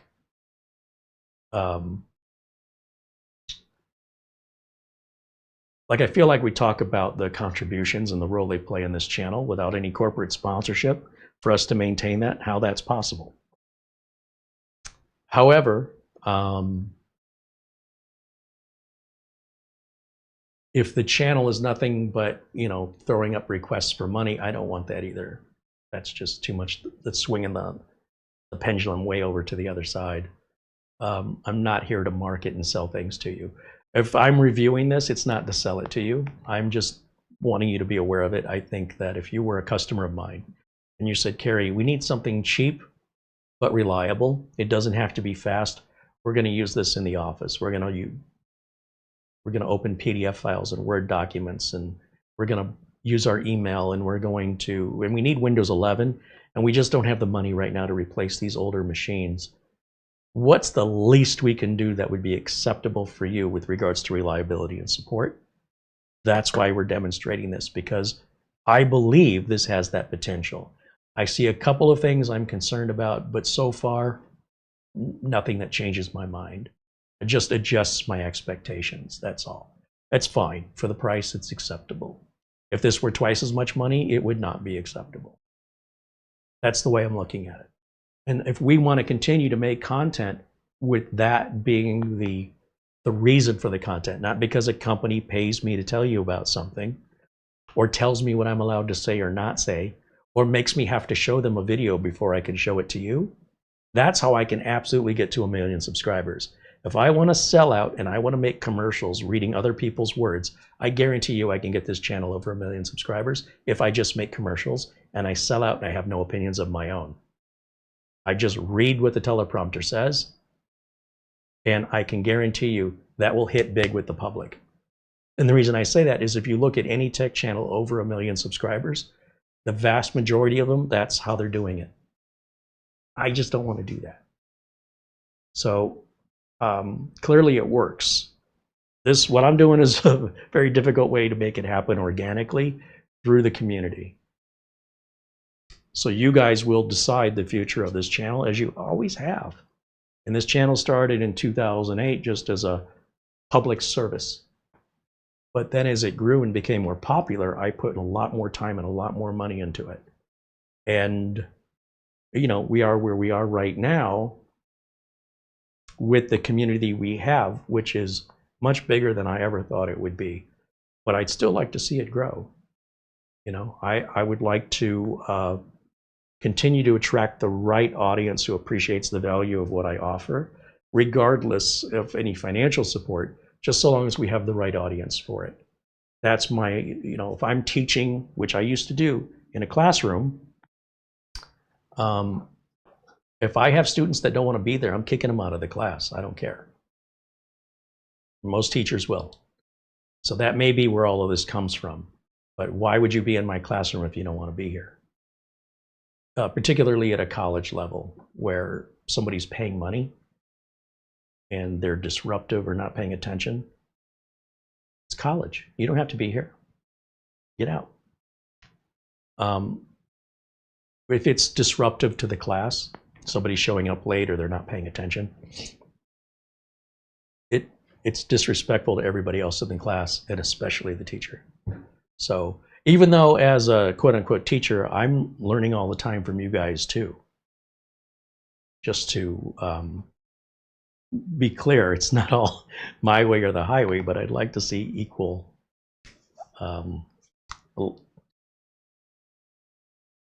the communication should be open and fluid. It shouldn't be critical or disparaging. That's all.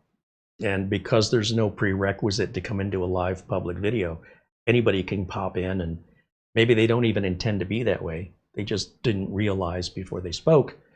That's not how we do things around here. So I try to give people the benefit of the doubt as much as I can. But more and more, the members-only videos are looking more and more appealing every time this happens. Whether it's intentional or not, it's frustrating for me. In the meantime, getting back to tech, what else we got?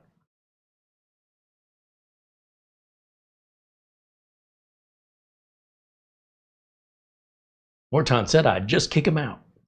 I let Mara handle that side of things if she feels like something's crossed a line. I don't really do that anymore. I feel like I might be biased. Maybe I'm in a mood, you know, and she'll tell me. And I feel better about it if it's not my decision.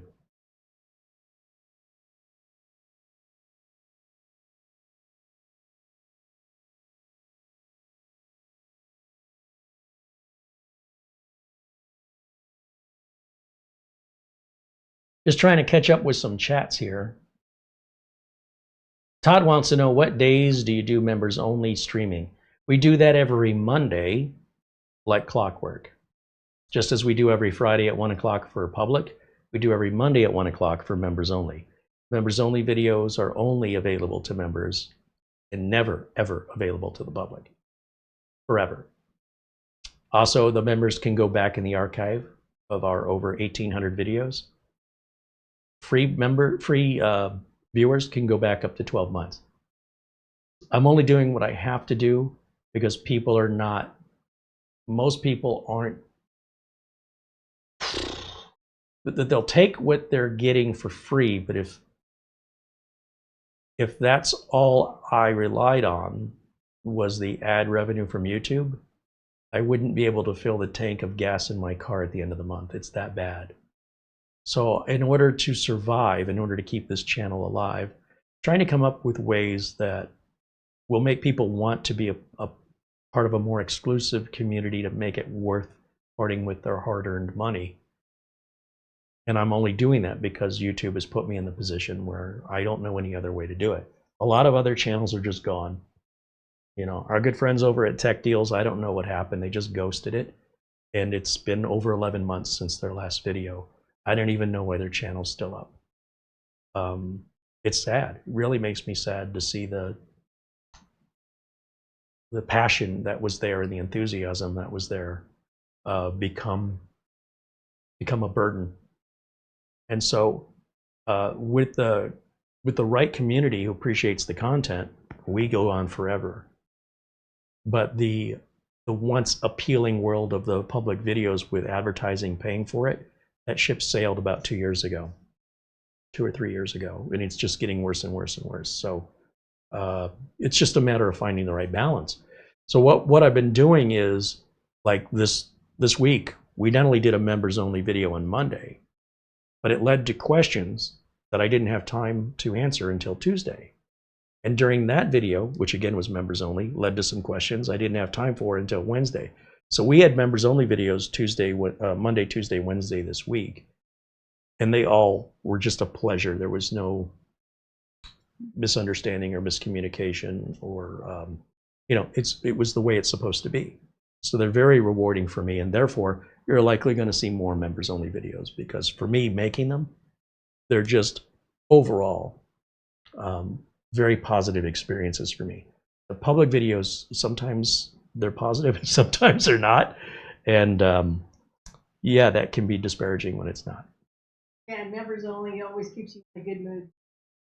Well, I think the reason is, generally speaking, if somebody is new, and let's say you and your friends are sitting around for a drink at your favorite watering hole, and some stranger walks up to you and just immediately starts interacting with you without so much as an introduction, and starts making implications that whatever you guys are talking about is wrong or challenging.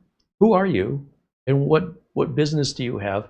Maybe just listen a little more before you jump to conclusions and jump into the conversation, or be less critical and maybe have a friendlier tone. And that's how you're going to build friends, right? So nobody's signing up for membership blindly is what I'm trying to tell you. By then, before they sign up for membership, they're getting to know the community. They're saying, hey, this is really cool. I'd like to be a bigger part of this. And then that's how I can separate the viewers. I can say, okay, this person is a member, this person isn't.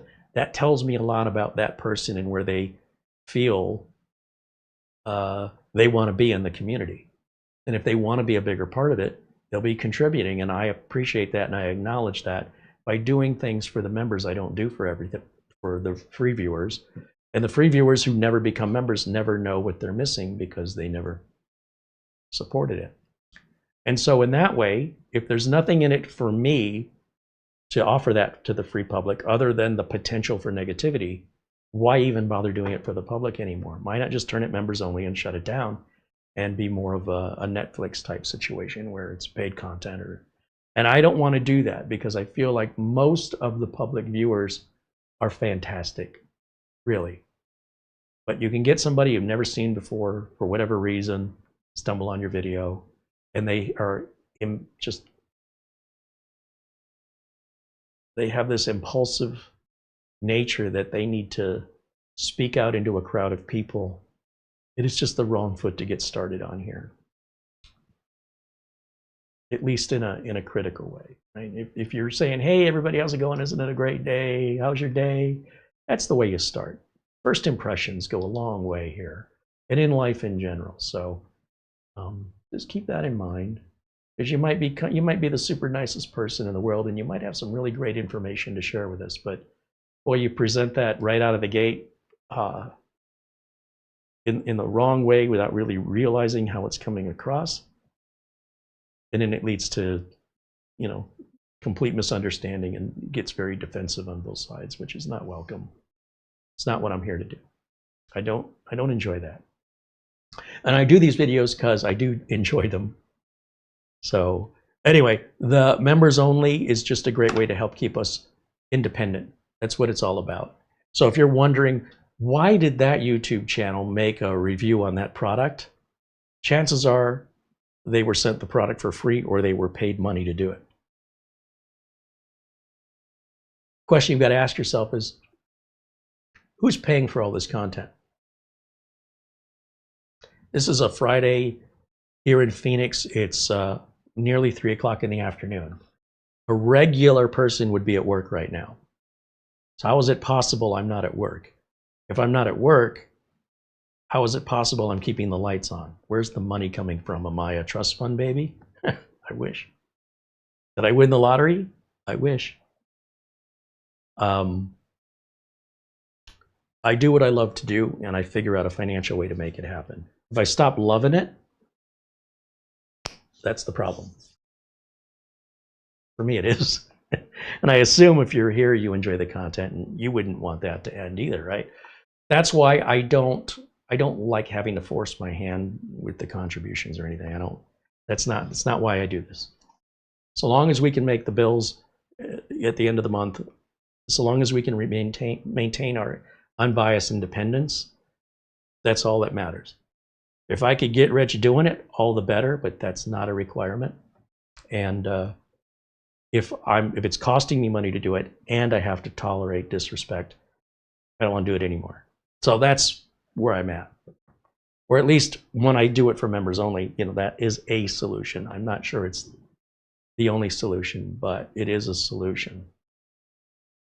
And so for those reasons, like I said, you'll probably see more and more members only and fewer public videos, because there's no money in it for the public videos anymore. The advertising it's pennies. So if we're all not having a good time, why bother? Now, what I'm looking for is the 24H2 update, and it's not offered to us yet. Sometimes it will come along immediately, and other times it takes a little while. I don't know how the Microsoft servers decide this, but we can put it on manually. So if I go back over here to full screen, and then we'll go to, let's see, check for updates. I want to check one more time. Now I could check this again in an hour and then see 24H2 is offered. One more time, I want to verify that while I wasn't paying attention, we didn't just get 24H2. Pretty sure we didn't. Should still be on 23H2. Yeah, we're on 23H2.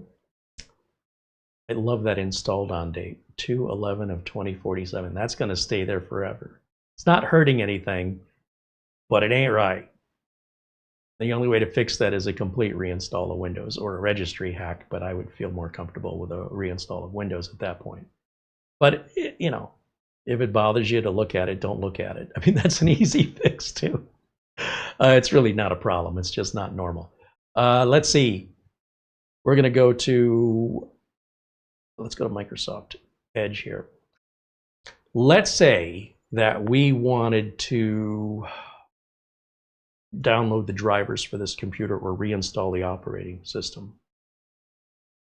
Let's cover that first and foremost. You could go to Google and you can type in drivers GMKtec download. That'd be a nice generic search.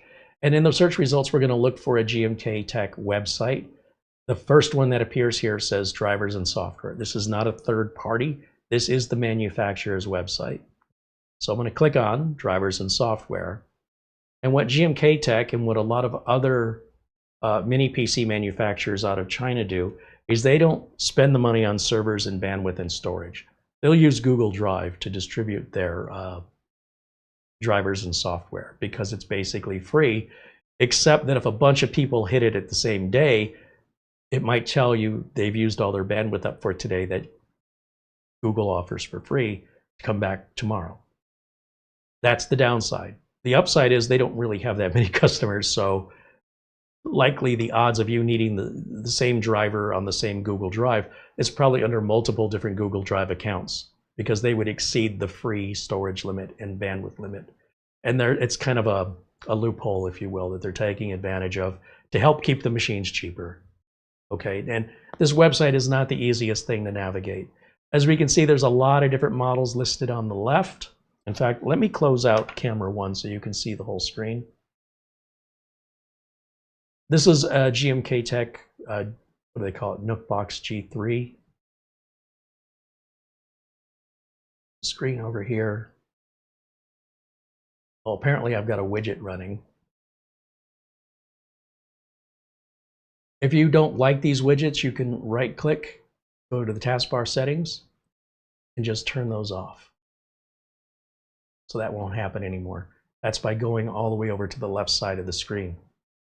So before we get to Windows 24 H2, before we even talk about that, we could just simply download Windows 24 H2 right from GMKtec if you want to. So for the Nookbox G3, this is what we have. We have several different downloads. Operating system, download.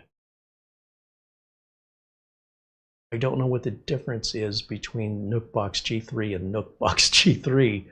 That's pretty strange. We have two G3 Pluses. I don't know what the difference is here, but this download is different from this download, okay? This one is just the drivers. So if I were to provide my own Windows 11 in the way that I always do on my builds, I could come over here and click to download the drivers, and that's going to be probably a 2 gig file. But if I come over here and download the entire 14 language full operating system with drivers, that's about a 17 gig download. It's big. So depending on your bandwidth, it might take a while, but it's available, and this is where you find it. Now this other one down here, I don't know why this download is separate or if it's pointing to the same thing. It's very strange. And you'll see there here, if we hover over the link, download link, and look at the very bottom left, it says drive.google.com, way down on the far bottom left, just above the taskbar. But if we hover over this link, it gives us kind of a hidden link here to something. I don't know what this is. Is this their own servers? No. Okay. So here's what they've done. They said, just in case the Google Drive bandwidth is used up for today, we'll also create free drives with Microsoft OneDrive. So it's the same files being provided through 2 free services. And clearly they've got multiple open accounts, which again, it's not illegal or anything like that. It's a loophole they're taking advantage of to avoid the expenses of a server and the maintenance. So you're going to be getting your files from basically a Google Drive or Microsoft OneDrive. And they are saying over here, it is explaining it. So they're not really hiding this. It does say the platform is Google Drive, OneDrive, Google Drive, OneDrive. So one is a backup to the other. If you're trying to download and you can't get it for any reason, it's the same files in 2 different platforms. And it's nice that they did that. I mean, even all this took a lot of somebody's time to get this all organized. And it's all in one place, so even no matter what model of GMKtec you've got, it should all be on this one URL. That's really cool. And if they provided their own server, much like ASUS and the big manufacturers do, they would obviously be paying big manufacturer prices for the product. So if you're going to be critical of that process, then you have to be willing to pay more, because somebody's paying for it.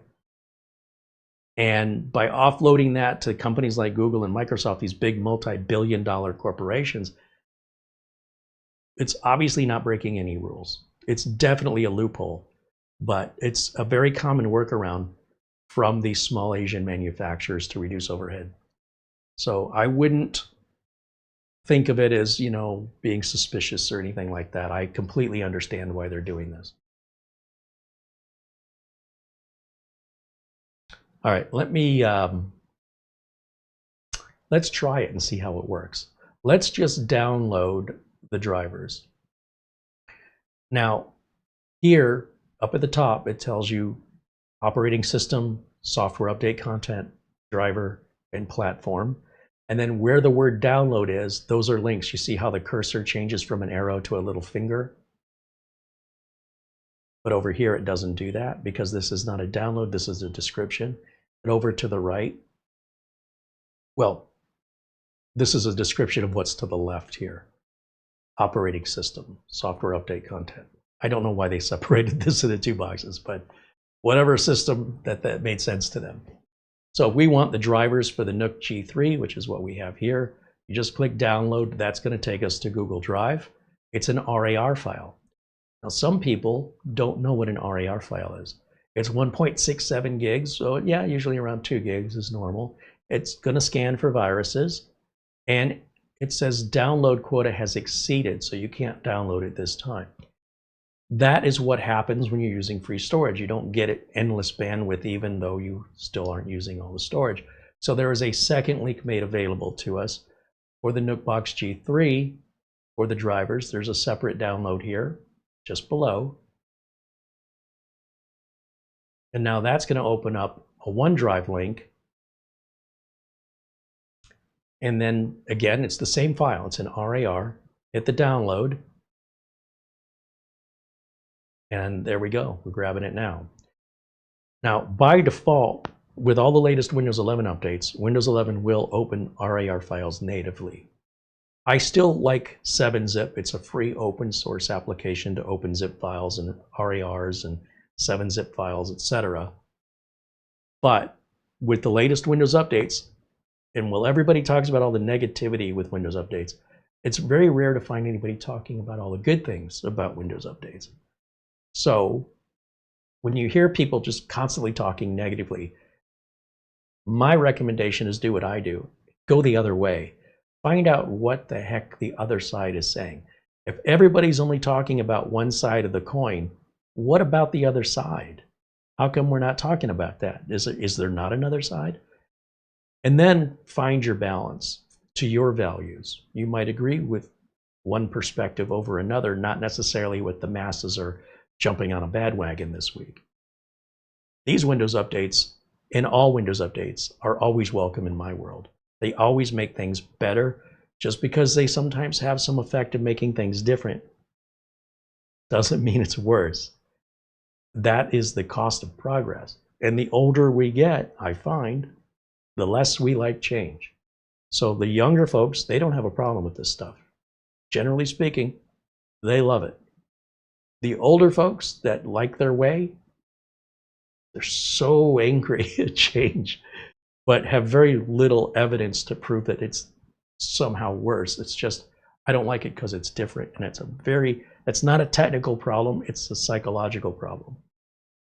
So I've downloaded these drivers, right? And if I hit open file, and this is a base install of Windows, you'll see without any third-party 7-zip or any other unzipping utility that used to be required before these updates, We can now open this natively, just like we would a zip file, and just tell it to extract. Should be an extraction button here.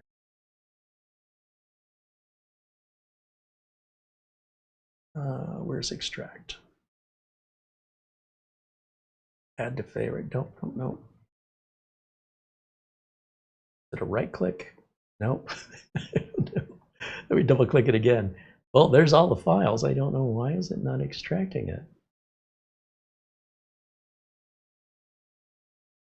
Is my screen not wide enough to see the option?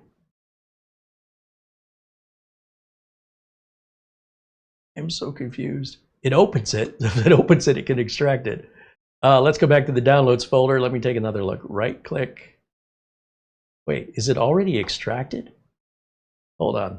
Is there a file extension on there? Show me file extensions. Yeah, that's an RAR file.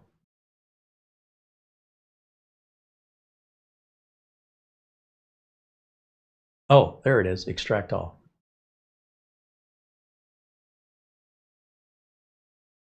So these drivers work on both the G2 NUC, GMKtec NUC box G2 and G3 use the same drivers. That's why, even though they're separate listings on the website for the drivers for each model, that's to avoid confusion to the owner going, I don't see mine, right? Okay, so here's yours. And by the way, if you pay attention, it's actually opening the exact same location as the other model. Even here, it says just G3 here for some reason. And then there's an install.bat, that's a batch file. And then your actual drivers are right in there. Here's your video driver, your Bluetooth, your local area network, transflash card, which I don't think we have a transflash card on this one. That must be maybe a G2 option. Wi-Fi drivers, all that is all right here. It's all free and available for you. So if you're looking, if you're in your device manager and you notice there's something in here that's missing, let's say we have a device here, it says, I don't know what this is, then all you need to do is download this file and extract it, and then just click on any item in here, and you'll see this top bar just changed.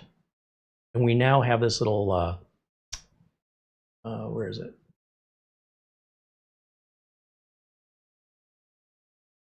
Add drivers. Hit add drivers and point it to your extracted folder. So we would go to downloads, and then we would go to the downloaded folder. And you don't need to go any further than that. Just click OK and click next.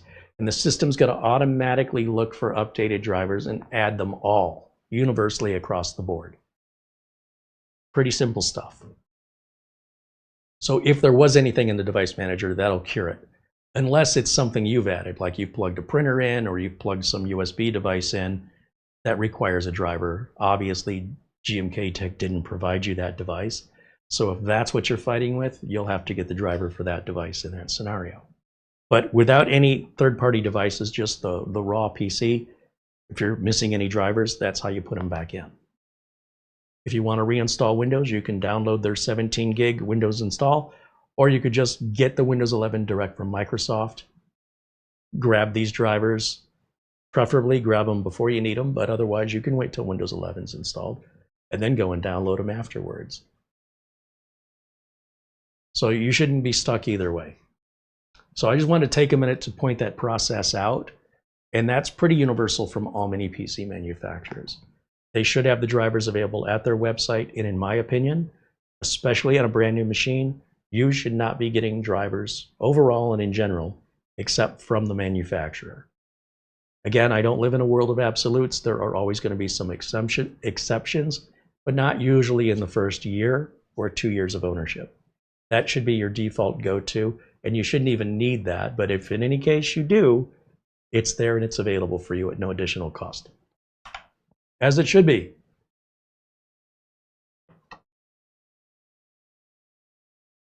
Okay, let me jump back over to, let's put camera 1 back up there and see what we've got going on in the chat room.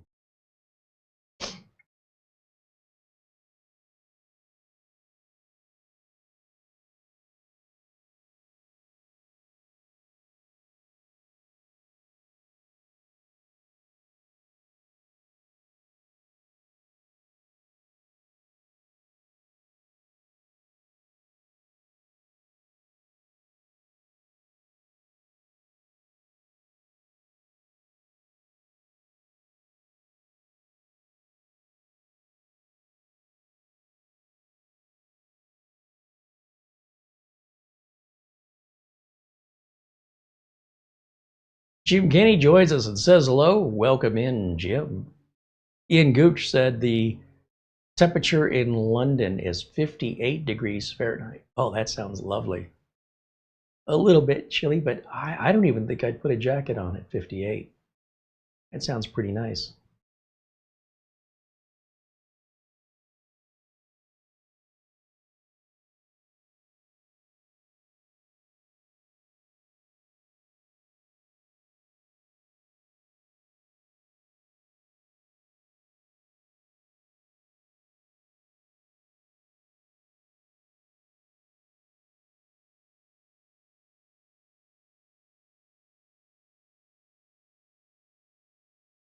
Nick Caffrey with a €10 super chat. Thank you, Nick. He says, sorry I'm late. Here's a fee for tardiness. Thank you, Nick. Mark Gaines contributes £10. He says, Carey, it's time for another phone check. Oh, right on. All right, we'll get to that here. Just catching up. Again, Thomas Yeager with £5. And Ben Laird, thank you again. David Graham, thank you again. Davis Parsons, thank you again. And Thomas Yeager. Another shout out and thanks to you guys. And yeah, let me check my phone. Nick Poverman said he'd love 58 degrees Fahrenheit. Yeah.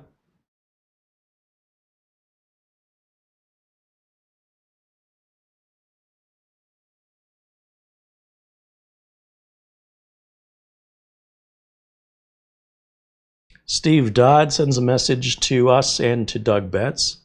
Thank you, Carey and Doug, for your expertise and advice on computers and Windows. Recently bought an Asus VivoBook laptop for my wife, Carla, which met her requirements of a 15.6-inch screen with a good backlit keyboard and a numeric keypad. My requirements was a minimum 16 gig of RAM and 2 terabyte of NVMe storage. Talks about his setup procedures, going through the bypass NRO. Yeah. Made an image backup when he was all done with the whole process of updates and configuration for his wife. Once it was all done, made that image so that he could always put it back in an instant without having to go back through all that work again should the unexpected occur. Perfect. And he's thanking us for teaching him all the processes that he uses. He said he's a retired system analyst / programmer coding in COBOL on the old AS400, IBM AS400, with over 50 years of experience. And I greatly appreciate all of your insight and the help you provide. Well, thank you. This is from Steve Dodd. And yeah, it's very kind. And, you know, that never gets old. We really appreciate hearing from people that we're helping. We didn't even know that we've helped them unless they let us know. And that's more important, or just as important, as financial contributions and just being a part of the community. Is just a little personal message now and again that says, hey, you know what? I'm benefiting from the content that if you didn't have the content, it'd be a very different reality for us. That's the fuel folks like me and Doug Betts. I think I can speak on behalf of Doug Betts. That encourages us. It makes us want to do this more. So thank you. That means a lot to me. Speaking of meaning a lot to me, Mark Gaines just sent a PayPal contribution, and a generous one at that. So a shout out, a cheers, mate. It sounds so weird. To our friend Mark Gaines in Northern Ireland, another very generous contributor. Here, that again, so much content that would otherwise be unavailable to us, being made possible by our community here. We can't thank you guys enough for that. And Thomas Yeager, looks like he renewed his membership. Now on, well, at least month 2 or more. Thank you for that, Thomas. Okay, with all the drivers installed, so now the question remains. Let's go back here one more time. And I've got to go full screen so I can see this the way you guys at home see it. No, we didn't need to do any of that, obviously, because we have all of our drivers already. But that's how it's done. You don't have to manually install each driver on your own. The system, just point it to where the drivers are, it takes care of it. Now, if we close everything out, one more time, I want to go back to Windows Updates just to see if it's changed its mind for 24H2.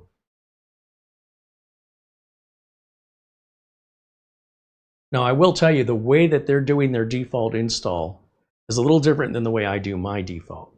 Like, we haven't even run my optimizer, but somehow we've got this PC icon on the desktop, which if you leave a Windows install alone from Microsoft, it does not do that. There's nothing wrong with the fact they've done that. There's nothing suspicious about it, other than they've altered it from the Microsoft default. Now, there's a few other like language options and such that I don't see, because when I download Windows 11 from Microsoft, it asks me what language I want. I don't get the 24 language version that's universal, but I would if I were shipping computers to other countries where there are other languages or other keyboard layouts. Like in the UK, UK English is different from American English. So even the keyboards are laid out differently.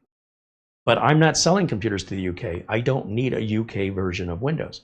So if I want to keep all my Windows the same, regardless of, like, let's take, for example, let's look at that system date.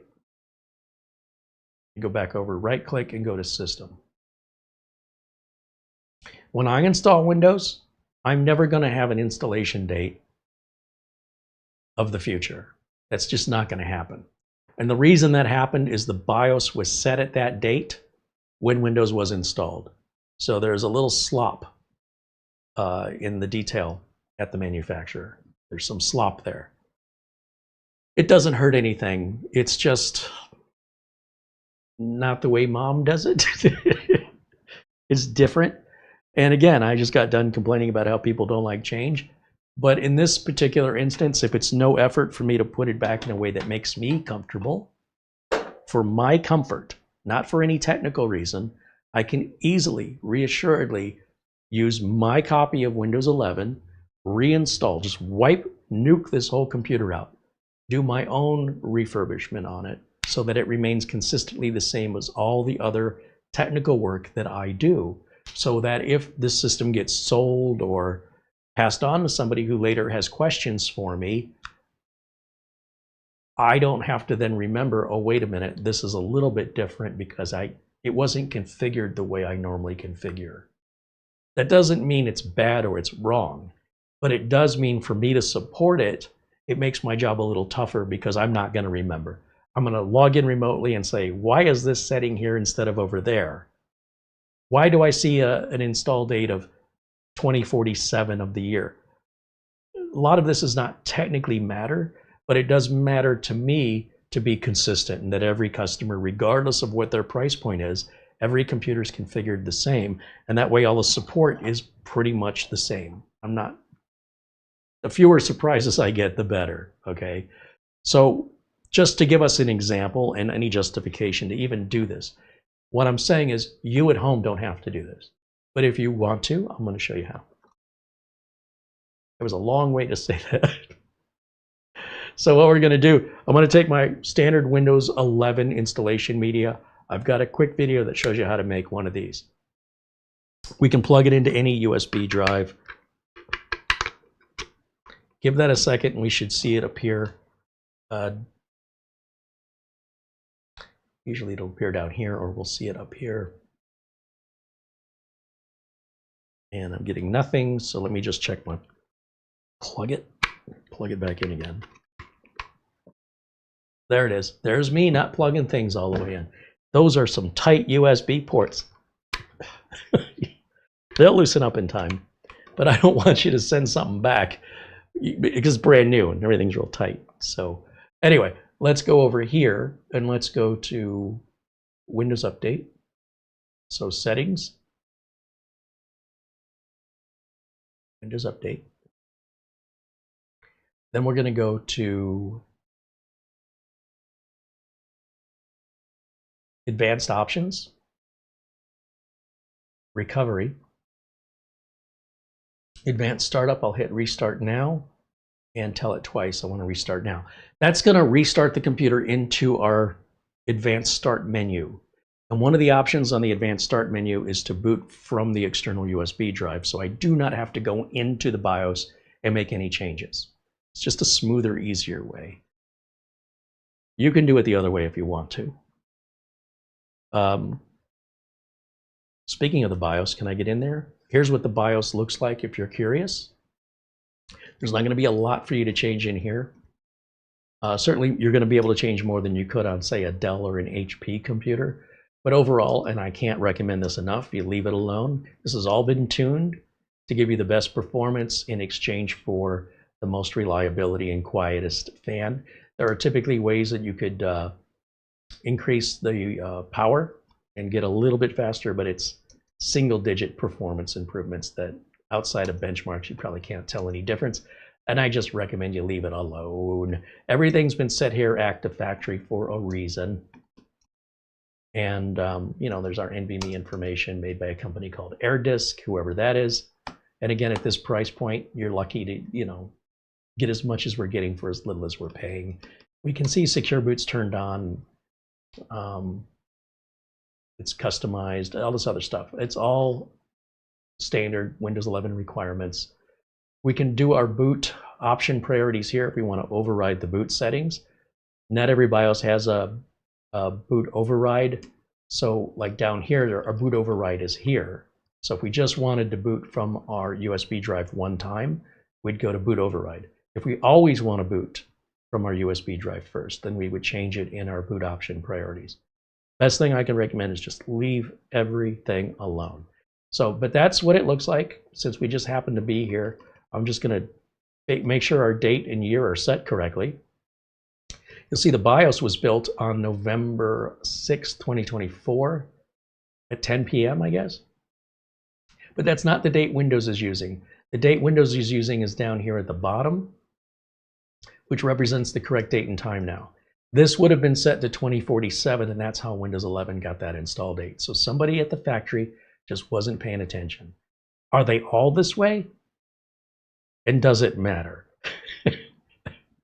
The answer to either one of those really is the same. Who cares? But if you're like me and you want it all to be done to a certain precise level, be aware of it. You choose how you want to deal with it. This is what we can do, though, just as an excuse to show how we would wipe and reinstall Windows. We're going to discard our changes.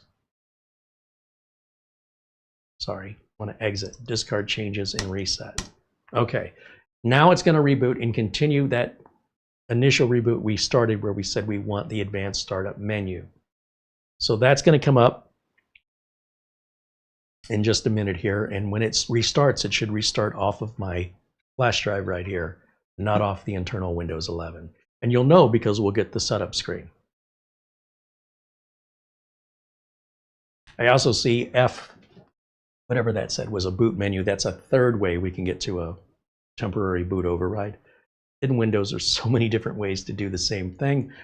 Pick a way and be consistent. That's all I'm suggesting. Whatever works for you. Now, this is my Windows 11. All right, this is what I'm familiar with. Not a multi-language. This is English. That's it. There's no other option for me. I built it that way on purpose, and that's how Microsoft makes it available, right? When you download it from Microsoft, you have options of what language you want.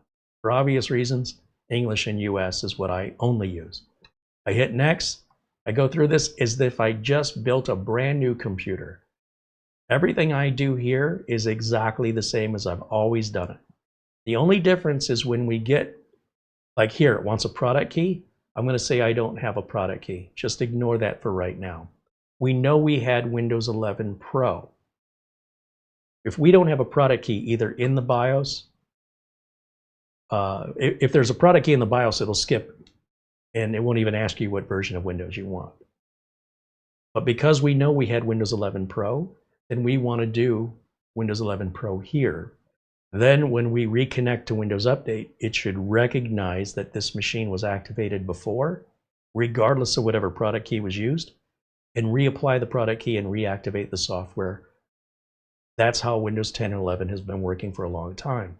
But if I choose a different version than what was on here active, it will not auto-activate. It must match. So we had Windows 11 Pro. It doesn't matter if it was a multi-language edition. That's not an option here. This is just what version of Windows 11. If we gave it a product key, it would already know what version. I don't like giving it a product key during the install. I never have, and it's not required.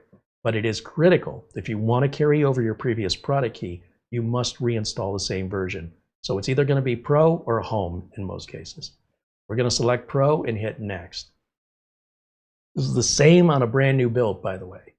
I'm going to accept the license agreement, and now it's going to look for where possible targets for where Windows can be installed, and it's going to see disk 0 with multiple partitions. That's the factory install. And again, nothing wrong with the factory install. This is for demonstrative purposes only. We're going to select each one of disk 0 and delete the partition. This is going to completely erase the drive. It's going to be, any data that's on there is gone. So don't take this lightly. If you've got stuff on your drive you haven't backed up, or you don't want to reinstall your programs, don't do this. But this is a brand new build. I've got nothing to lose here. So we're going to go through every one of these disk 0s until we're just left with one disk 0. Each partition represents a separate virtual drive. So when we remove all the virtual drives, we're left with the actual drive, which is disk 0. That's why here, disk 1, disk 1, disk 1, disk 1. That's all the flash drive I've plugged in. And you can tell just from the small size, right? 16 gig flash drive. So I can't install Windows there if I wanted to, but I want disk 0, one single disk 0 option, all saying unallocated space. This is a factory reset. This is called a nuke and pave in the industry. We hit next. It's going to give us a summary. This is what you want to do. I don't know why that summary page was added to the installer. So you have one more click, and then that's it. It's going to format, create all the partitions it needs, format them, and then copy over all the Windows 11 setup files. When that's done, it's going to reboot, and we don't need the flash drive anymore. Then it's going to take the setup files it copied over, install them. Then it reboots again. Then we're going to create our username, our password, go through that whole setup, the out-of-box experience. And also, and I like to reiterate, I personally prefer to make sure I am not plugged into the network during this process. It's not too late. As long as we do that before we get to the second reboot, this will avoid a lot of completely unnecessary frustration. We'll deal with updates later once we know our install is clean and complete. So the cable right now can sit on the floor. Normally, if I was thinking ahead, I would have already done that. But it's, again, as long as we get there before Windows starts to be installed to the point where it can start checking for updates, it senses that network cable's attached. And whether you like it or not, it's just going to be sitting there. And if you have a slow ISP, that may not be a good time for you, right? You may say, I'd prefer to do this later. Like, I just want to get this installed, then I'll go to Windows Update, and then I can go to dinner. This is going to be a while. That choice is removed from you if you leave it plugged in. So again, I'm trying to keep everything consistent. It doesn't matter if it's a mini PC, a laptop, a desktop. It's always the same. It doesn't matter if it's a mini PC, a laptop, a desktop. It's always the same. The only difference on this one is we had to erase the existing partitions. Windows, it's going to be 24H2, so now I don't have to download and install 24H2 anymore. My installation date is going to be correct, and I will download those drivers again and add them the same way I did before. I should be done. In fact, I don't even have to do it that way because they've included the install.bat file, and simply double-clicking on install.bat should get all those drivers installed. So again, multiple ways to accomplish the same thing. The difference is not everybody gives you an install file. So if I install the drivers always the same way, I'm not reliant on the manufacturer changing my process. So for consistency, I do it the same way, even if the manufacturer offers an alternative way. But for you at home, that may be the only one you have. For me, I'm dealing with multiple manufacturers who don't agree on any processes, but there is a universal process that applies to them all. so I don't have to learn special steps for certain manufacturers. Keeps me consistent, and it keeps it keeps the machines as far as how much time it takes, or I'm not having to figure out how to do it differently for one manufacturer than another. So in some cases, the manufacturer's process may be more efficient. On the other hand, how would I know if I'm always doing it my way and my way meets my expectations? Ignorance is bliss. It works. That's what I stick with. But I give you the information so you can understand why I do it that way. Now, here's an interesting change. What's just appeared on my screen is it's loaded from the USB drive again, which it should not have done. That suggests to me that either something went wrong in the update in the installation process, or I have inadvertently changed the boot options in the BIOS and didn't realize I did it. So there's an easy solution for this. One is we can reboot, go into the BIOS and verify our boot option. Or the easiest thing is just unplug the power, take out the flash drive, plug the power back in, turn it back on, and see if it continues the Windows 11 install. If on the other hand, yeah, it's turning on. If on the other hand, it gives us a boot error, then something in the BIOS is setting correctly, or something in our install hasn't worked correctly. So I wasn't expecting that. But you see the toilet bowl flushing, so it must have been the boot order in the BIOS, because the NVMe is now booting.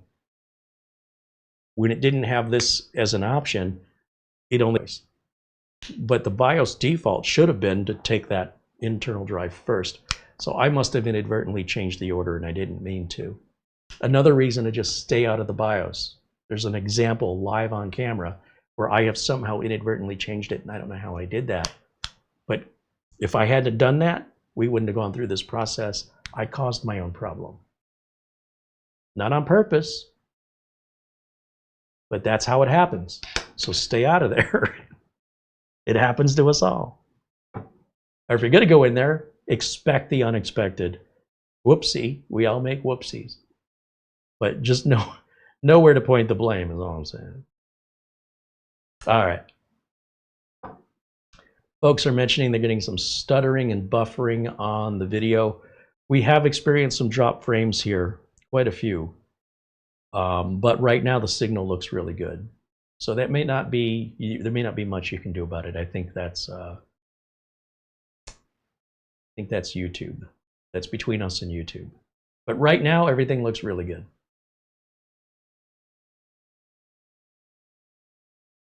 Samuel says, I had to send back a GMKtec Ryzen 9 Mini PC because it wouldn't connect to Roger's Wi-Fi for some reason.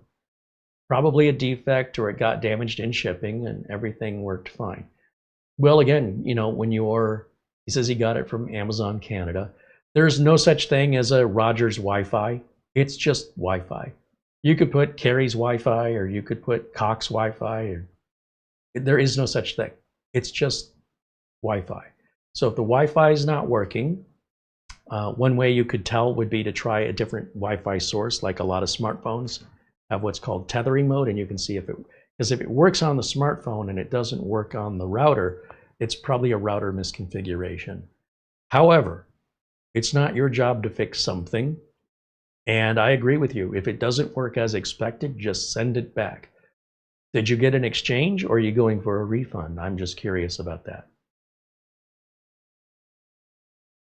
Frank Jimmy said the buffering is better over there now. Yeah, I think whatever that was, it hasn't gotten, it's not continuing. Whenever that was happening, I wasn't paying attention to the OBS stats. But OBS stats look really good right now. I appreciate the feedback, and yeah, do keep me informed. Bring that to my attention if it continues.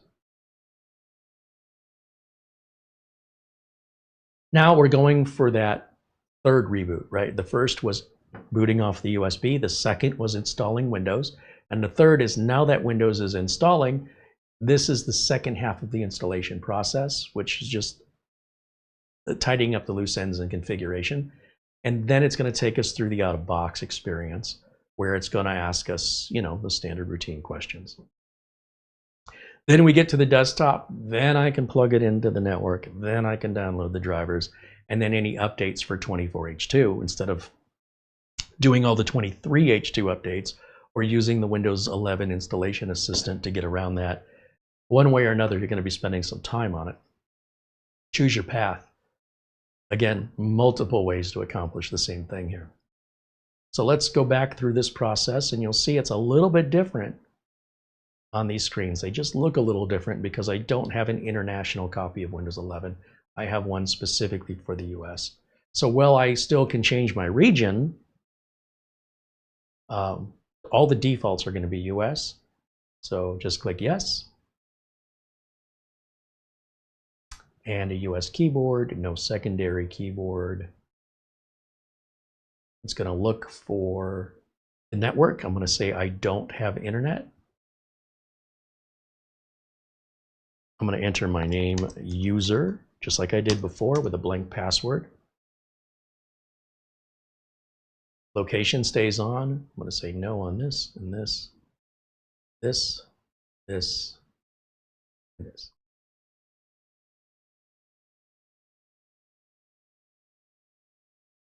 Windows is still configuring, so we do not plug into the internet yet. We're waiting for a desktop first. Otherwise, you could be hung up here whether you like it or not as it starts downloading updates, whether you like it or not. Could be 10 minutes worth of updates, could be an hour and a half worth of updates. Who knows? It doesn't tell you.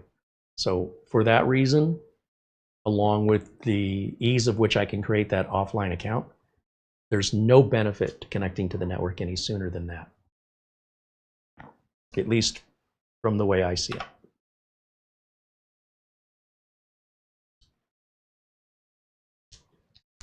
John Lewis in Brazil said the buffering is better over there as well.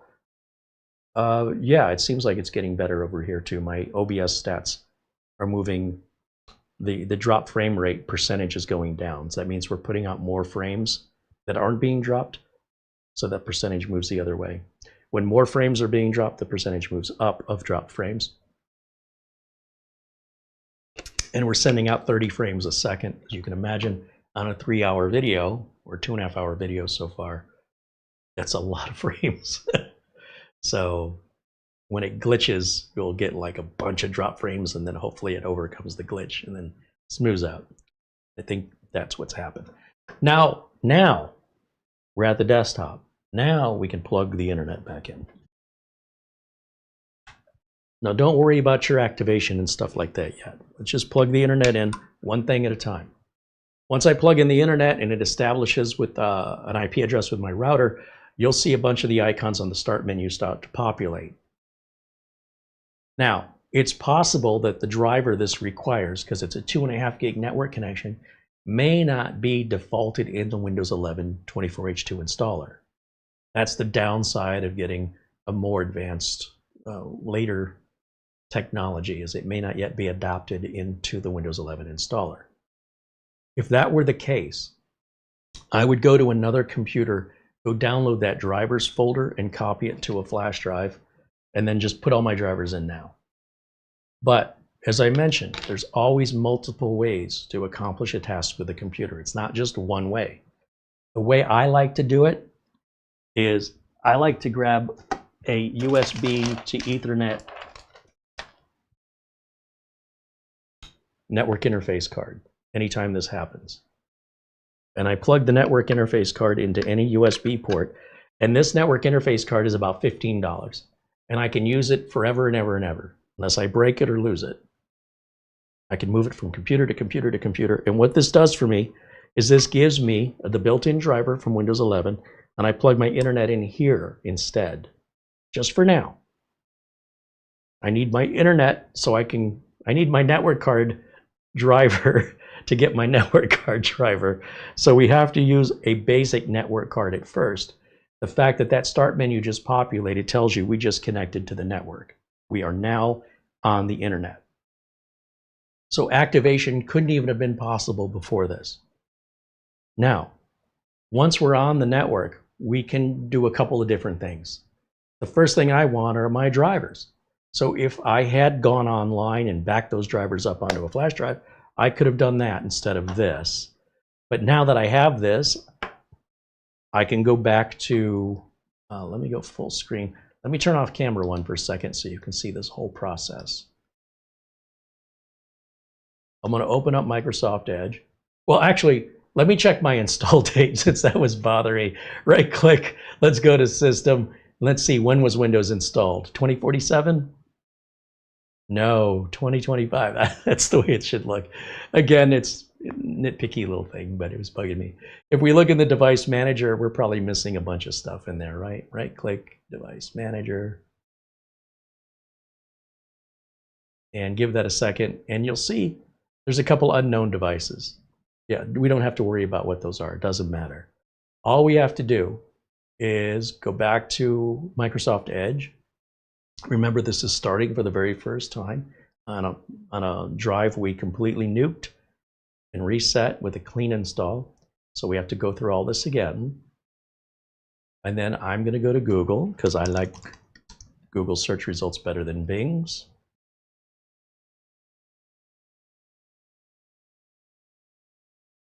And I'm going to type in GMKtec, GMKtec driver download. First link right here, gmktec.com, drivers and software. This should all start looking familiar. We're going to go to the NookBox G3. This box here. How do I get rid of that? No thanks. Okay, G3, remember I had to do the, come on now. This one right here is the one we needed. Click to download. This takes us to OneDrive because Google Drive had used its bandwidth up for today. We'll download that.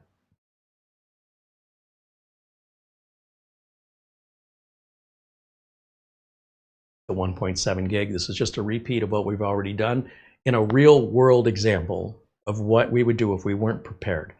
If I was prepared, I would have already have done this and put it onto a flash drive before resetting my drive.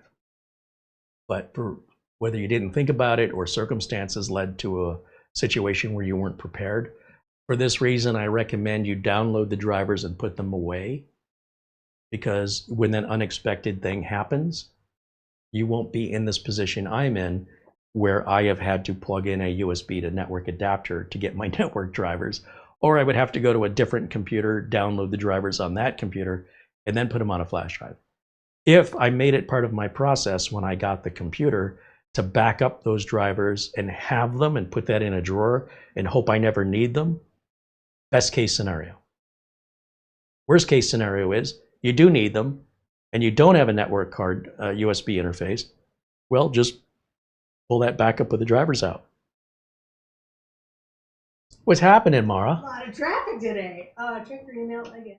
Check my email again. I'm a popular guy today. You are. All right.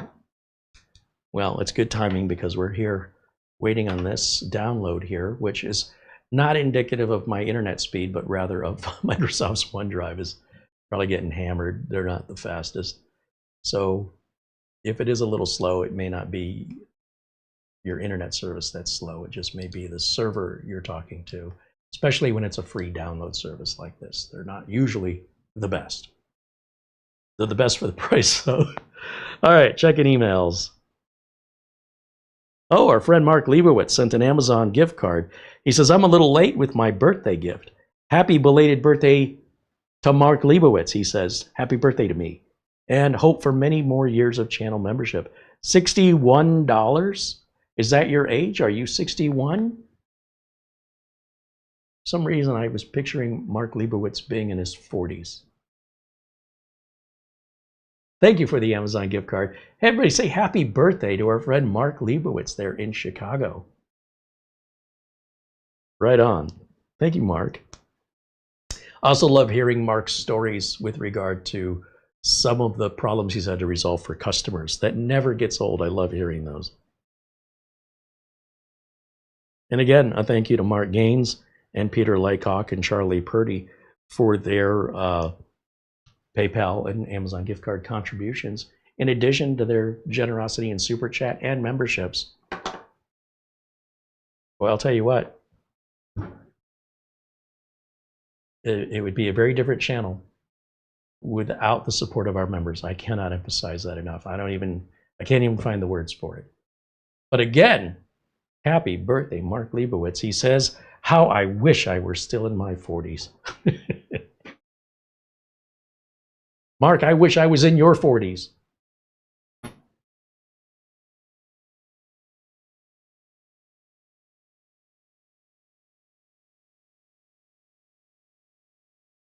Frank Jimmy says 30 minutes. What's 30 minutes? The download time? Let me see.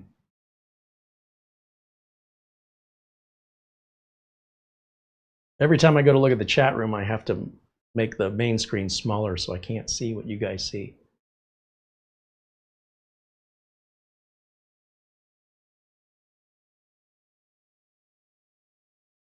Say 30. Oh, I know why, because my resolution's at 4K. That's not helping. It's not helping, Carey. Let me let's take this like that. You must have put it, you know what's happening is it's downloading Windows updates in the background, plus it's downloading that file at the same time, plus it's installing the updates, it's downloading at the same time, and we already have a budget box here. We're working the heck out of it right now, but it has never once made any noticeable fan noise to me this whole time. The entire video, I cannot tell if this is on or not. So for better or for worse is all I'm saying. Most people like it quiet, but quiet also implies it's not a rocket ship, because those require rocket engines. You know, it's going to get loud is what I'm trying to say. So the faster processors eat more power, generate more heat, require more aggressive cooling. They cost more money. All right, let's just change this to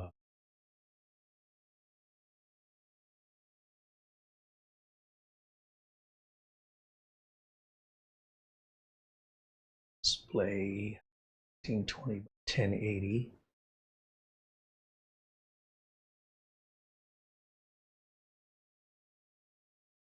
Yeah, that's why it's taken so long.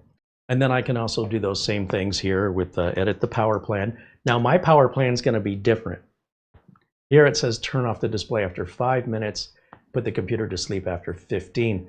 I'm going to say never in 3 hours, so it doesn't go to sleep on us while we're live, or turn the monitor off while we're live, because that's always have to explain to people nothing's wrong.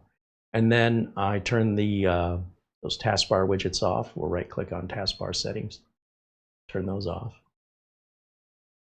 You can keep them on if you want. This is my preferences. Search permissions, right there.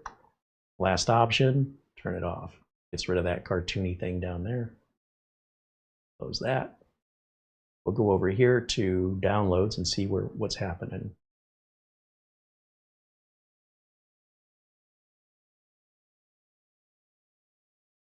Open downloads page.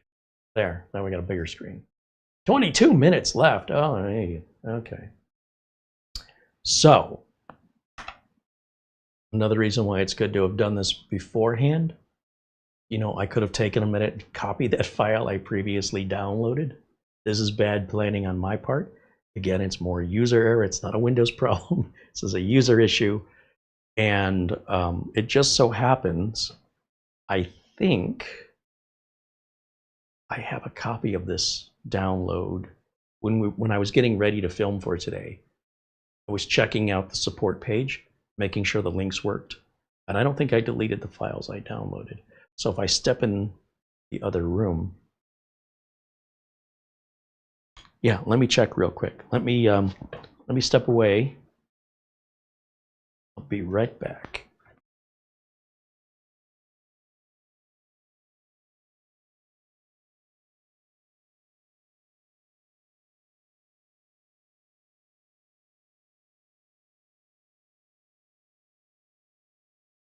I forgot I have to climb up a bunch of stairs.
All right, let's go back down the stairs.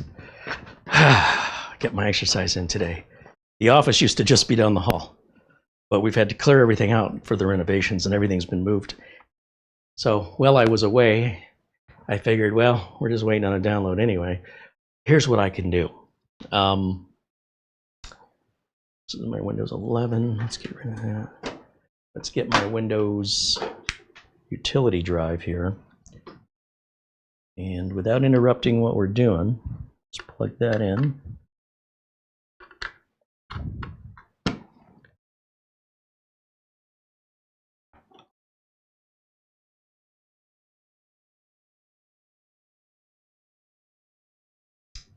Oh, wait, I have a better idea. Hold on. Let me take that back out.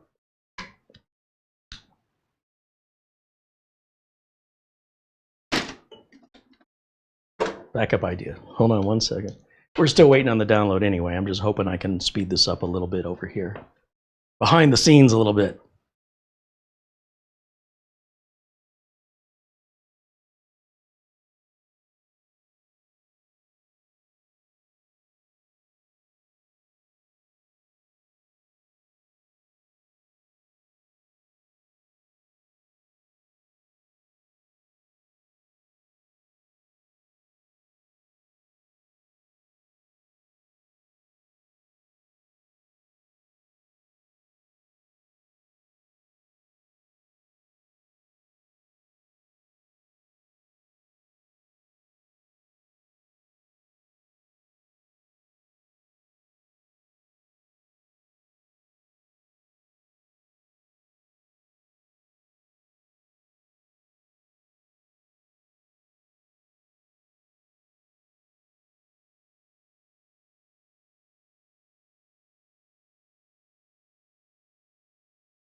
All right, guys, third time's a charm.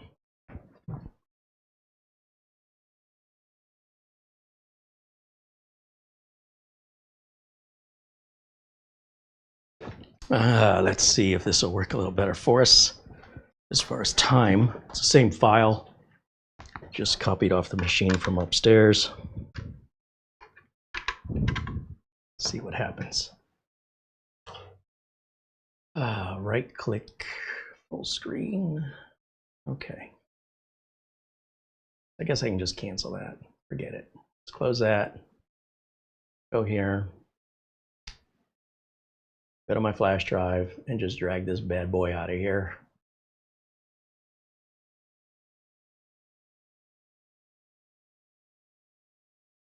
Now, I did mention that this has an install.bat file, and for the sake of being comprehensive, going through all the options, we'll do the install.bat file this time instead of the other way I showed you previously.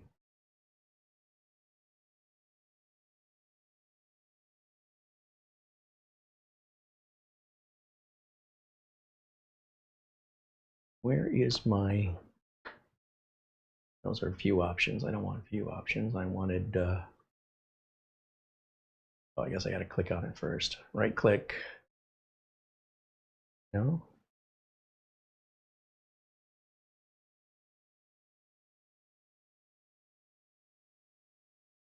Those are still view option. Well, I'm trying to figure out why I'm not getting the extract option. Just open, explore, and copy file. Move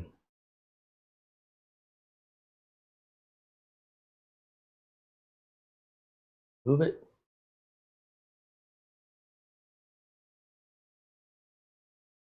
Maybe just right click right on it. Right click, show. Oh no, right there, extract all. I don't know why it's not in the file explorer. Okay, that's fine. And we'll just extract it right here onto the desktop. It doesn't matter where you extract it, just so long as you know where it is. All right, so just again, for being as thorough as possible, we're going to do this another way. And you can pick which way resonates with you.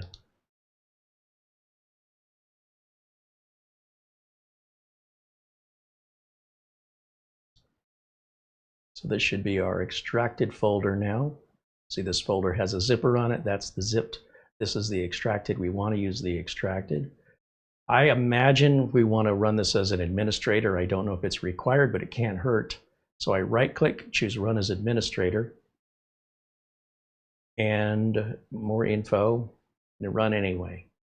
Because what we're doing is we're putting drivers in, and we're doing it in a little hodgepodgey kind of a way here. So this warning comes up and says, you know, this is how you get viruses. Another reason not to follow this process if you're at all nervous about it. In fact, it doesn't seem to be doing anything at all for some reason. Let's take a look at what is in this install batch file. Let's open it with Notepad, see what's in there. What's it doing? Oh, okay. So it's going into this directory, I don't know why, and adding all the INF files into it.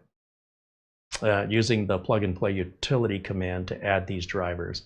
I've never seen it done like that before. But we may need an actual command prompt to run that in. It may not run in a window. If I look at the device manager, did it do anything? I don't think it did. Yeah, well, to heck with that process. I don't want to sit around and, remember I said I don't want to have to figure out some manufacturer's unique problem-solving solution. I have my own. Now, again, I want you to pay attention up here. How many items do you see here? 1, 2, 3, 4, 5. Click on any single item. Now, how many options do we have? 1, 2, 3, 4, 5, 6, 7, 8. I have had people tell me, Carey, the option's not there. And I'm like, it is there. Again, it's the user that has the bug. All right, so we educate people when we understand what the problem is. Now, I can go through the same process by hitting this button right up here, pointing it to our desktop where we extracted those files right here, and click OK and click Next, and it automatically finds the drivers it needs or that apply. It puts them in for us automatically. So if there are items there, like for example, a TransFlash card reader, we don't have a TransFlash card reader. We don't have to make that decision. The system's doing this faster than you can, and the system is grabbing only the files that are applicable with regards to what hardware you have. And because this covers 2 different models of Mini PC, clearly they're different model numbers because they're spec'd a little different, but they share the same driver file because they're more similar than they are different. So instead of you having to figure out, which you would have had to have done years ago, those days are behind us now. This is how we do it today, that if you want to do it efficiently and remove any chance of error, this is how you can guarantee consistency, and it doesn't matter what computer you're on. With Windows 10 and 11, this is the way. All right, this wasn't a way earlier, but this is what we can do now. Why wouldn't you want to have it more consistent, less prone to human error or oversight, mistakes, overlooking, I mean, when you can just push a button and make the computer do it? I mean, isn't that why we have the computers to begin with, is to do stuff for us? Now, when this is done, every driver we need should be in there. When we reboot for those drivers to take effect, I can take this USB network card out, plug the network back into the port in the back. We've already copied all the files off the flash drive. We don't need that in there anymore, but I don't know if any USB drivers are being installed, so I don't want to disrupt anything during the process, even though it'd probably be fine. There's no benefit to me doing that right now. Nobody's waiting on it. Hey, I need those drivers. Are you done with them? No. Wait your turn. So there's no reason to rush through things. You're not getting it done any faster. Slow and steady, I'm going to keep saying it, it's going to consistently be faster than trying to take shortcuts, which probably will work out, But when they don't, it defeats all the benefit of all the previous shortcuts, because now you've now gone backwards. So I don't want to go backwards unless I have to. I will take steps to make sure I am cautious and process things one thing at a time, reboot in between, so I know exactly when the change happened, if anything negative is a result. And while that may take longer overall, it is faster when you're doing multiple machines, because it just takes one to not go the way you think it should, and you're just stuck. Where do I begin to even diagnose this? For a lot of people, they just wipe it and start over again. Well, so much for saving time. So that's my logic. That's the way I do it. But you don't have to do it that way, obviously. It's just an explanation as to the method behind the madness.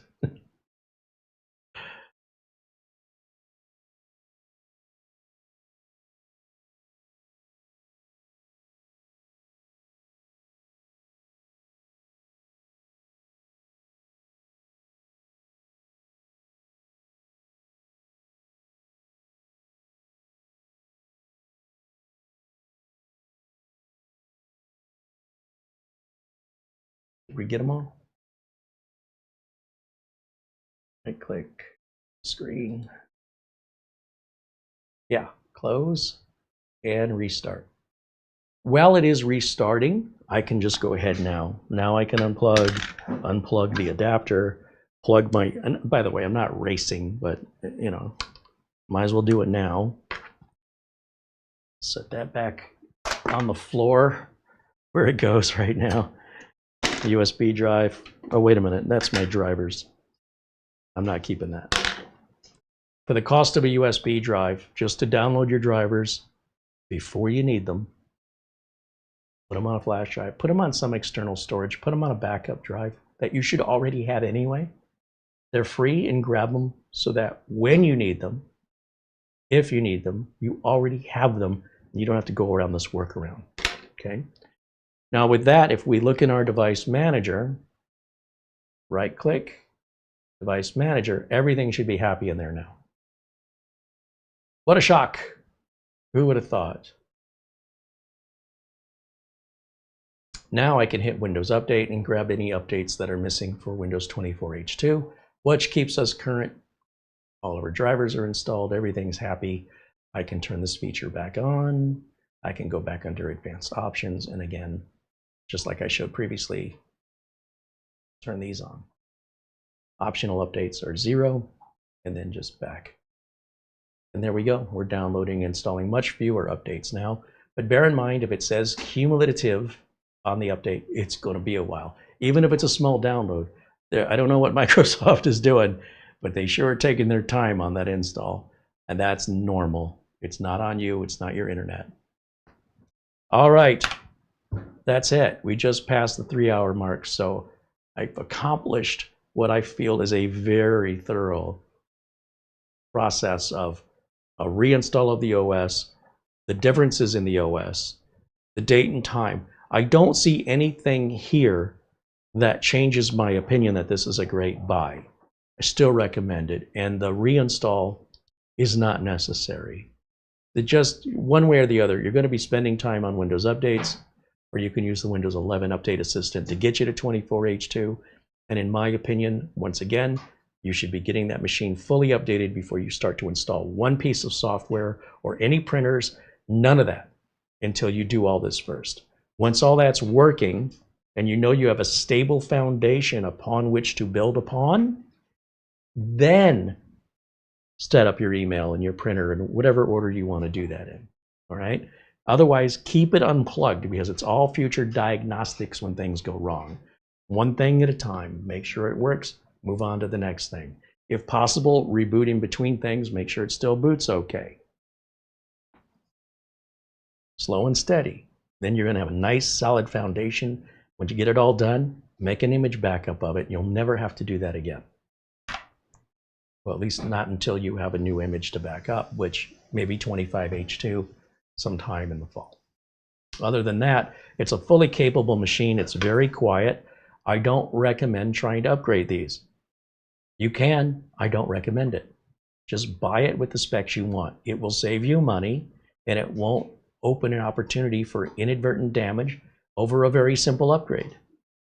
That's how it happens. People go, this is easy. I don't need to worry about what Carey says. Whoops. I don't know where the screws went. I can't begin to even describe the scenarios that people think they're immune from. And it's like, well, the only way you're really immune from it is don't do it. And if you are going to do it, and that happens, you were warned. So at that point, there's nothing else I can say. It's cheaper for you to get this with a bigger drive, if you need a 512 gig, than it is for you to add your own. Unless you already have one laying around. The idea behind this is it's ready to rock and roll. Take it out of the package and eat it, you know, not literally. It's ready to be used. If that is not ready to be used for you, don't order it that way. Order it the way you need it. The reason I'm showing this is because I am assuming, based on the feedback I'm getting from a lot of viewers, they can't afford a new computer. Well, if you can't afford a new computer, you can't afford to tell me what your minimum specs have got to be. You got to pick one or the other. So if what you need is a computer that's Windows 11 compatible because your Windows 10 computer is going to expire, and your choices are to pay $30 to get that another 12 months out of that old box, or spend $130 on a new machine, that's as good as it gets. You can't get it any lower than $130, except that ACEMAGIC machine or ACEMAGICIAN that I showed at $111. And I can't believe how much you're getting. And for somebody to say that's not enough, you've got to spend more. That's an incredible value for what you're getting. So either you're spending more because you have these demands, or you don't have any money and you're going to say, what's the best I can get for the least I could spend? That's what today's video is for. It's not for adjusting it. You're going to spend more money doing that, and you're going to potentially void your warranty. And if you're already in that financial position, and this is the decision-making processes you have, we're never going to be able to help you because you're always going to dig yourself deeper no matter. That's just bad decision-making. It's no wonder you don't have any money. If you would take care of it, it'll last you for years and years and years. Leave it alone. Use it for the intended purpose for which it was purchased, or spend more money. Pick one. This video is intended, and I want to be very clear, for people who want the absolute minimum at the cheapest price possible that I consider acceptable. Not what you can change and upgrade to later. No, buy something else later. Don't worry about later today. Let's worry about today. And today, April 11th, 2025, this GMKtec and the earlier ACEMAGICIAN I sold are the cheapest machines that I will recommend, period. Those prices are subject to change. Inventory is subject to deplete and not be available. And if the tariffs, the results of these tariffs from China may make these machines only go up in price. That's very, very likely unless things change very quickly. I have no indication anything's changing anytime soon. I hope it does. Worst case scenario is these are going to sell out. We're going to be back to pandemic level distribution with regards to China. And that means they won't be available, or they're going to be 2 and 3 times the price. Remember how much video cards we're going for? That's all going to happen again. So if you need something, there's never been a better time at this cheapest for the best I can get that's going to last a couple of years. And then hopefully when you're ready to replace this, all that stuff will be behind us and everything will be smooth sailing again. All right, that's the whole point of my video today. It's not the best computer money can buy, but it is the best computer I can recommend for the amount of money. That's it. May not be for everybody. Does anybody here still have a Windows 10 computer they're using because they cannot afford a new computer? Any of you in the chat? I'm just taking a poll. I'm curious because I sure do get a lot of comments and emails. I don't know how these people are eating, but somehow they have money for everything else, but they can't replace a computer when they're this cheap. So I'm just trying to figure out How many of you are in that situation or know somebody in that situation? Or did I make this video for one very vocal viewer? Because I'm under the impression there's a lot of people out there making this claim. They're stuck with no way out. So I'm just trying to figure out, are any of these folks who share that perspective joining us right now in the chat? Oh, Marsman wants to know if it reactivated. Thank you, Marsman. I was going to check that. Let's go take a look. We'll right-click back over here on my side to full screen. And by the way, feel free to answer my earlier question. There is a delay between when I talk and when you hear me. So I'm going to distract myself with this. Well, I give you guys a chance to respond. Let's go back over to up here. We'll just type in activation. Activation. That should give us the option to see if Windows is activated. Yes. The product key was reassigned from Microsoft Windows servers, and the product was activated in the background. We don't have to do a thing. That's how Windows 10 and 11 works. No Microsoft account is needed. Obviously, video's live, unscripted, and unrehearsed. I have no control over those results, but those are always the results I get, unless I install the wrong version of Windows. You never need a product key more than once, unless you're dealing with other products. Like Microsoft Office, if you reinstall it, you got to reinstall the product key unless you've tied it to your online Microsoft account. But with Windows, you don't need that. So Windows is an exception to the rule, but thank you for reminding me to check that. Bajan Guy said, I ordered the ACEMAGICIAN you showed us earlier. I'll send back the GMKtec I ordered last night. What do you like better about the ACEMAGICIAN, just out of curiosity? The cheaper price, the $20 less, or is it something else, the smaller size you find appealing?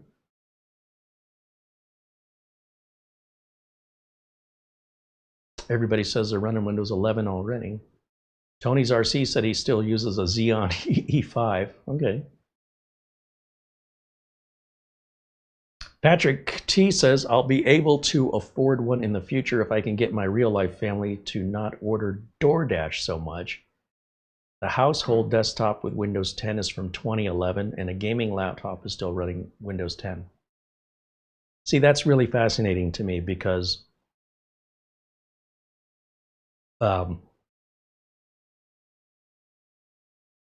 hey, Mara? Yes. Have we ever used DoorDash? Yeah. No. Why? It's too expensive. It's not just that, it's also for hot food and not warm. Hot food, being able to, like, for example, sit down and have whether you're served or get up yourself. But even like let's say we're relaxing and just not in the mood to go out. What can we have delivered? Usually pizza. Have we ever had a pizza delivered? Yes. How many times have we had a pizza delivered? Maybe once. Once? Maybe once. See, to me, in the way I was raised, that is a luxury item. Do you remember with the delivery fee and the tip for the driver, how that changed the price of the pizza? Pretty sure it was like $20 to $40. That was $20 pizza, but after delivery fee and tip for the driver, I think it doubled. Service fee, delivery fee, yeah. and tip. I'd had to almost double the price for what's 2 blocks down the road. Like if you're in the delivery area, it's close. We could just get in the car and go. And that means if we could get 2 pizzas, then we can get a pizza tonight and a pizza tomorrow if we go get it, or we get 1 pizza tonight and no pizza tomorrow by paying twice as much. So if people are saying, people in my family ordered DoorDash, but we still have a computer from 2011, they have the money for a new computer. Then you have people like me with a very strict diet, so most of what's delivered is not good. Well, that's true. That's true, that if the order's messed up, you're kind of screwed. What are you going to do? So we don't use it. And believe me, we could, but even we don't feel like we have that kind of money. And furthermore, I think it's, I see it as kind of a sign of laziness. Like if you're disabled or something, it's different. But if you have the ability to go get it, it'll be hotter, fresher than waiting for a delivery driver, and ultimately cheaper. So the amount, if we ate at DoorDash, or if we ordered from DoorDash 3 times, it would more than cover the cost of this computer that would last for years. Anyway, I'm just curious because it's just interesting where people prioritize their money. But nonetheless, it's not meant in a negative way. It's just I see the world a little differently than that.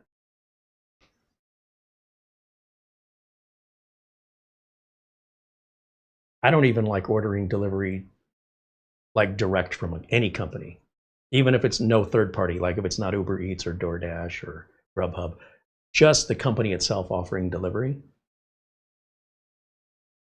It still doesn't arrive hot enough. And it's still, there's a service fee, delivery fee, and the drivers expect a tip. Well deserved, by the way, because I can't get off my butt and go get it.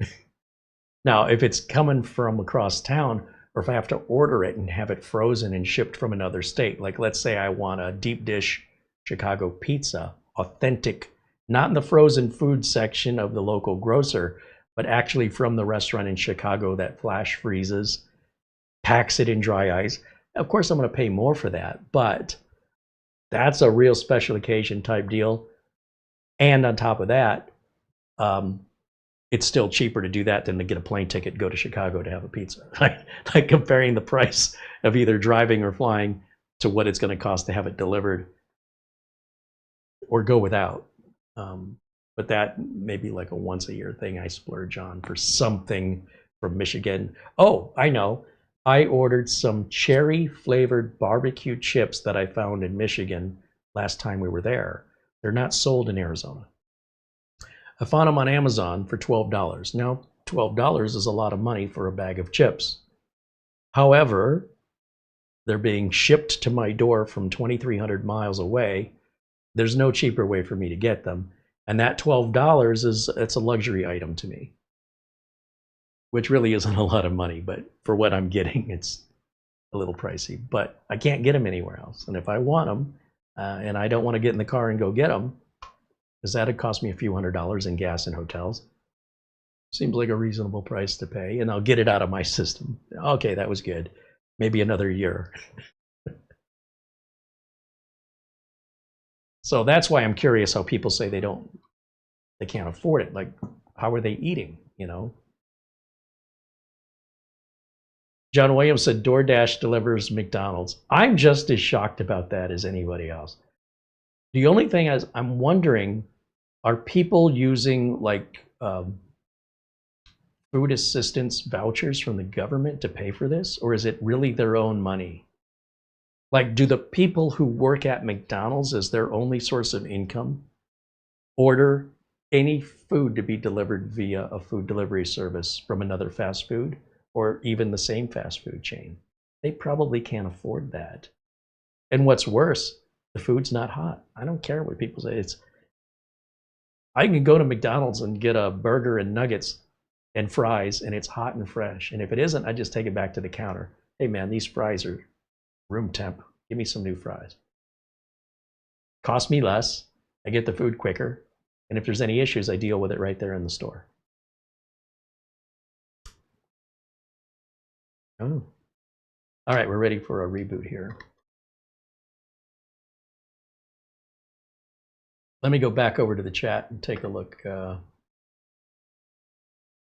Frank Jimmy says, I'd be worried the DoorDash driver would eat my French fries. Just order from 5 Guys. There's enough for both of you.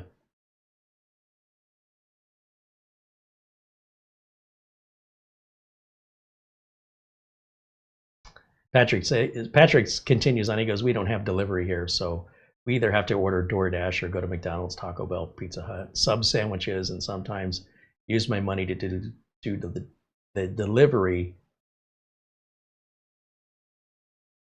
So if Mara wants something, I would rather go and get it.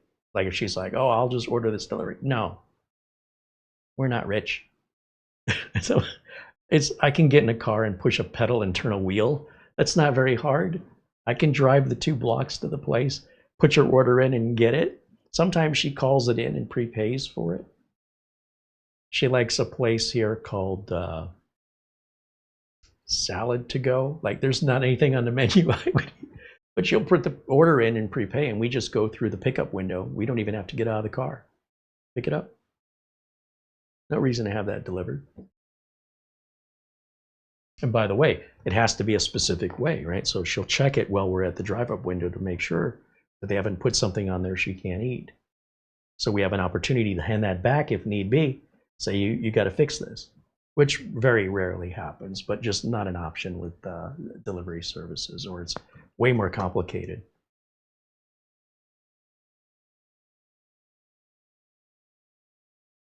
Like when we were growing up, McDonald's was a special thing. It wasn't an everyday. If we were going to McDonald's, it was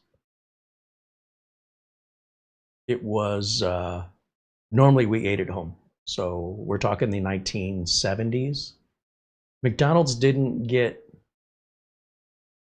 sort of like the everyday thing, like a normal thing everybody had all the time, until sometime after, because I remember they used to not have a kids meal. They used to not have chicken nuggets. I think all this happened in the late 70s and early 80s.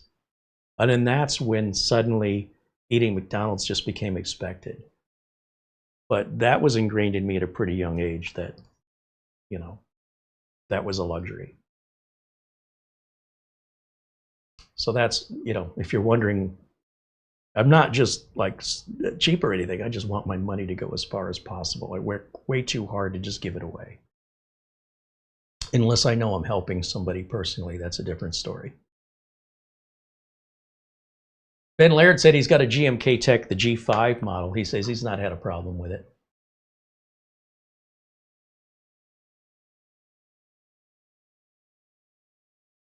Joel McTrollington says he'll order DoorDash when the shipping is free. Sometimes they have promotions, and I don't tip. I mean, I don't know. I feel like if you're not going to tip, it's not the driver's fault. You know what I mean? It doesn't seem right. I'd rather just not use it. But that's just me.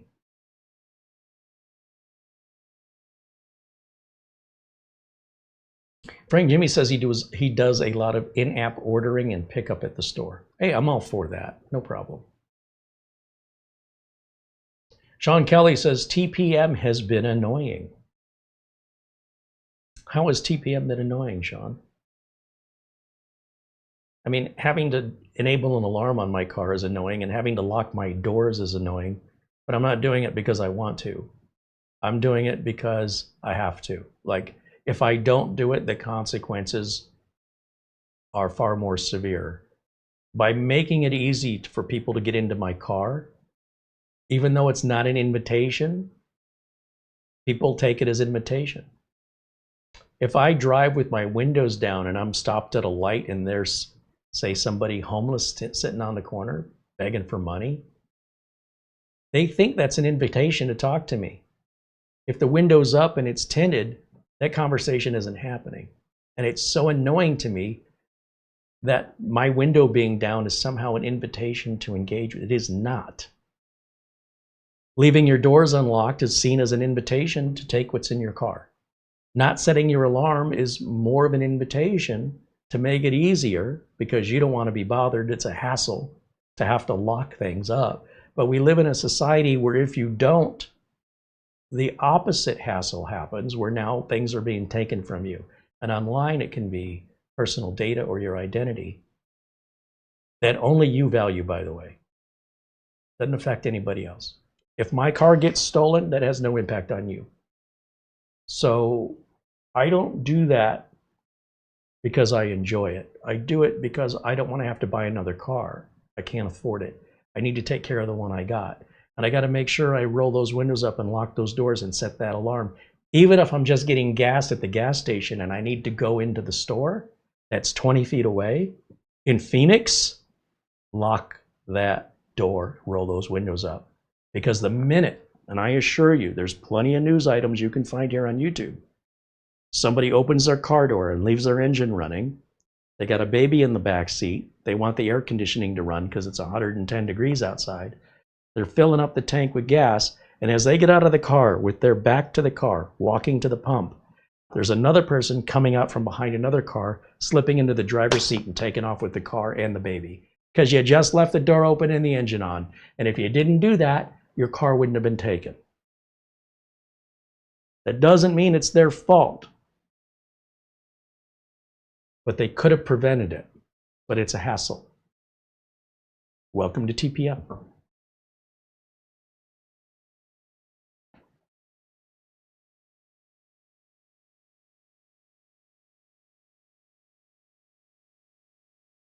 Bajan Guy said he wants the ACEMAGICIAN because it's cheaper, $111 versus $134, plus the additional memory going to 12 gigs of DDR5 versus 8 gigs of DDR4.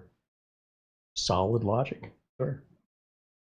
You know what? Let me know what you think of it when you get it. I'm very curious. We may end up ordering one of those to evaluate it, but I don't know if by the time I order it and get it and evaluate it like this one, the price goes back up or the sale goes off.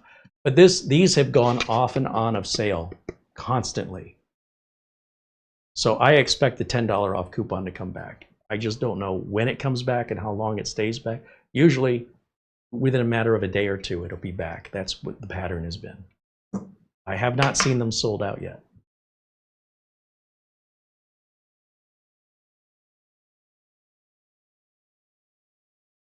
John Williams said, when I moved from Miami to Madison, Wisconsin, people asked me why I locked my doors to my car, and it just became a habit. There's no downside to it. I visited a family member in a rural farming community who left his keys in the ignition, just where he left them. He closed his doors, but he never took the keys out of the ignition. And I'm sure my jaw hit the floor. What? He goes, yeah, we don't have trash pickup either. We have a burning barrel. A burning what? Like it's a whole different, you don't have trash pickup? What do you do with the stuff you can't burn? Oh, I know the bar owner down in the main part of town, and they let me use their dumpster once a month. And you just leave the keys in the ignition? Why wouldn't I? Yeah, I understand habit. It's a completely different lifestyle. Who's going to steal it? The deer and the elk? I don't know. Isn't there crime everywhere? Phoenix is the 5th largest city in the United States, and where you've got a lot of people, percentage-wise, you're just going to get a lot more. You know, if the same 2% of crime occurs in a town of 30,000 as the same 2% of crime that happens in a town of 5 million, what are the odds you'll be a victim? So just take a few steps to avoid that. And that's all TPM really is. Al Perez with a $2 super chat says, hello, Carey and chat. Welcome in, Al. Thank you for the super chat. Frankie B, there's our friend Frankie. The mini PCs that we sent to Frankie, he says these are running great, no problems. Hey, Frankie, you let me know if you need any more. Frankie's a great friend of the channel, and anything I can do to help our members back, reach out to us in our email. And if it's possible, we will gladly assist you however we can. Try to return kindness with more kindness. If we can, we will. And appreciate the update, Frankie. I'm glad to hear those are still working well for you. I expected them to, but it's nice to hear, just to make sure. Usually no news means good news. Usually. Frank, Jimmy said, there is a McDonald's near me that renovated. It went down to only one register and added a pickup shelf for online orders. Rarely is there a cashier at the register. Yeah, I think that's a fad. Sort of like self-checkout became sort of a fad, and now stores are realizing that that's the free ticket to shoplifting by letting people check themselves out. And sometimes it's unintentional. They just don't know how to run the register correctly, or that the item scanned correctly. And so they're getting a lot of product loss. As a result, a lot of places, depending on where you are in the United States right now, have shut down some places have shut down all of their self-checkouts. They realized they're getting way too much of product loss. It's cheaper to have a cashier ring them up. And also, it processes faster. There's nothing worse than being behind somebody who's not technically capable, comfortable, and they have no idea how to use the machines. Even after all these years, they're still dumbfounded. How'd I get behind them, Just give me a cashier, that's all they do all day. Beep, beep, beep. Let somebody with experience do this. They're less likely to make a mistake. And companies are realizing what they thought was going to be a cost savings is costing them even more. And I think that's what's happening with like McDonald's doing what they're doing. We'll see. I think it's a trend.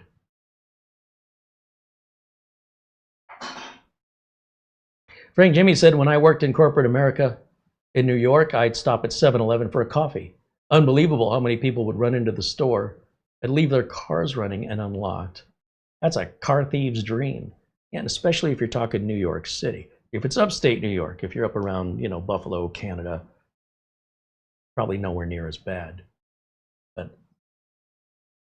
John Williams said he's got a Cyber Geek Mini PC and it works great. Wonderful. I think that was one we sent to John. It's still running good. That just goes to prove to you don't have to take my word on this stuff. I know people that are not familiar with these mini PCs are skeptical. They must not be as good or last as long. There's got to be something. No, there isn't. They really are that good. They're not perfect. You could still get a bad thing happen now and again, but it doesn't happen any more or any less than a desktop.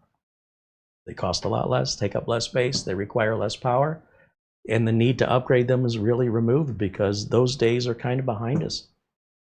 Technology is outpacing, the hardware technology is outpacing the software. So until something changes on the software side, even an N150 like this is more than adequate for regular everyday use. And if you don't believe me, try it. Because the only reason I think you would think that this is not good enough is you've never used one before. Prove me wrong. Frank Jimmy said this was Long Island. Yes, here in one of the boroughs. But Long Island, isn't that like where some of the people with money live? Or do I not know New York very well?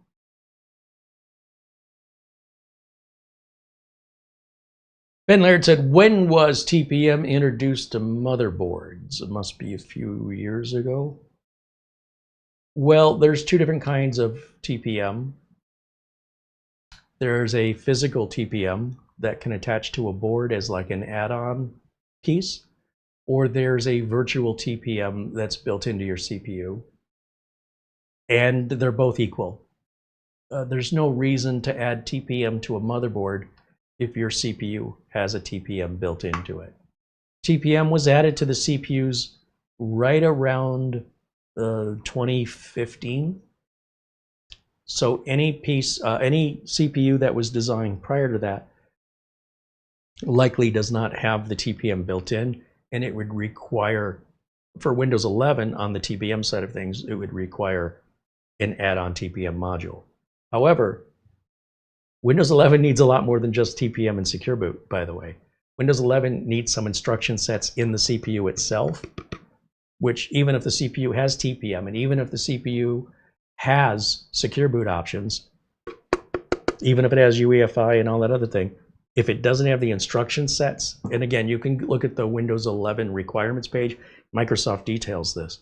For some reason, the internet is fixated on Secure Boot and TPM as though those were the only two things Windows cares about. It is not true. It's much more complicated than that. But if you don't have TPM and you don't have Secure Boot, then all those other things don't matter anyway. So I guess that's why people don't talk about them. But TPM is a module. It's an emulated module in AMD and Intel CPUs that can be enabled and disabled in the BIOS versus a physical TPM. Just like I can have a virtual drive and a real drive. Or I can have a virtual RAID controller, what we call a software RAID controller, versus a hardware RAID controller. So thank you for the question. But yeah, not a motherboard necessarily edition, but a CPU edition.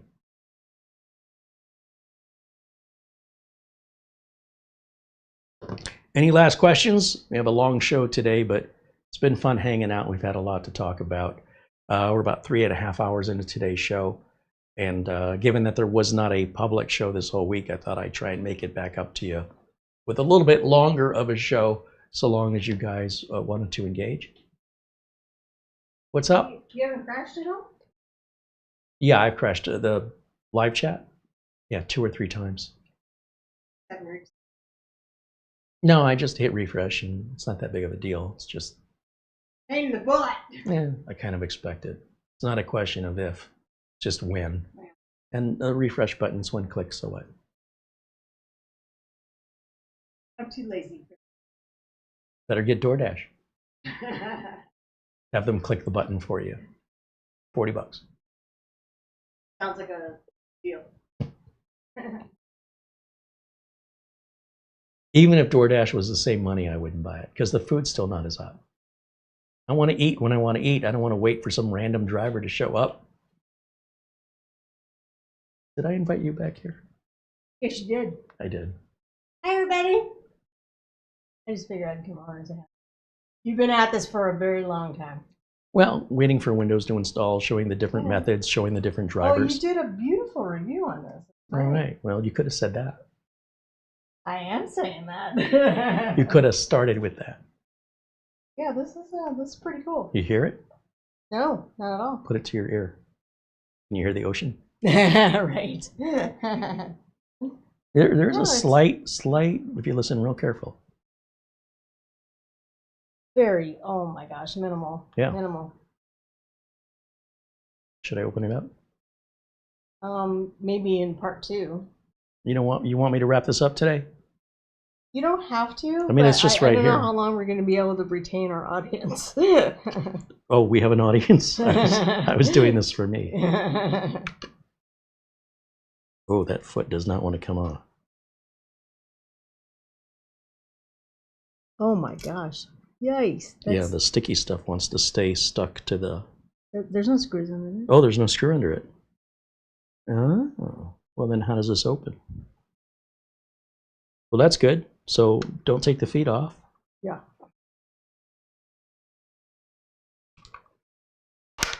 Oh, that's super awesome. Wow. All right. We have a little tiny M.2 drive slot available, little 2242. Let's see if we can go full screen so people can see us. Hey, that's pretty neat. There we are. M.2, Wow. spare M.2, 2242. This is our single TDR4 DIMM right here. Oh my gosh. See, now the foot won't that stay is back on now that I've interesting. torn it off. Maybe if I rotate it so that the sticky part that was left behind goes to the bald spot on the Yeah. back of the foot. Oh, we're, Don't take the feet off of this. It yeah, just don't- the lid and just you don't need to. the lid just pulls off. Pull it off. That's neat. That's the USB ports. That's the little screw for the little M.2. The DIMM. There's it looks like the Wi-Fi modules. Oh, you know what? The Wi-Fi modules under the M.2.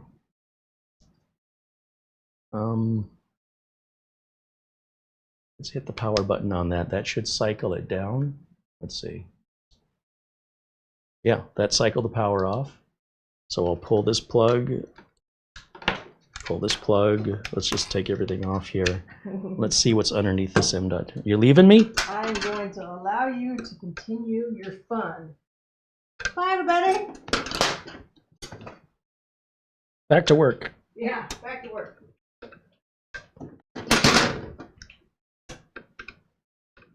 What is the deal? What kind of screwdriver does this take?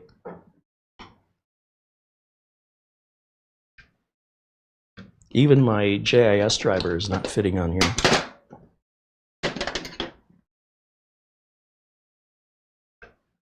Not that one either. I'm going to need like a jeweler's driver to get that out. Maybe, maybe. Nope. Okay.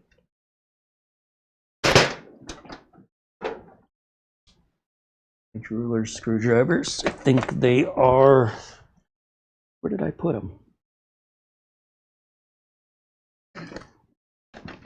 We'll just do it this way, I suppose.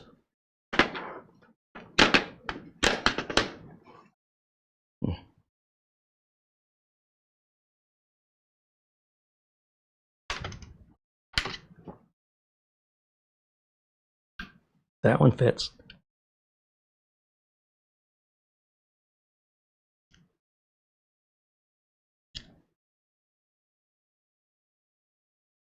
I just want to see if the Wi-Fi card under here is soldered in or not.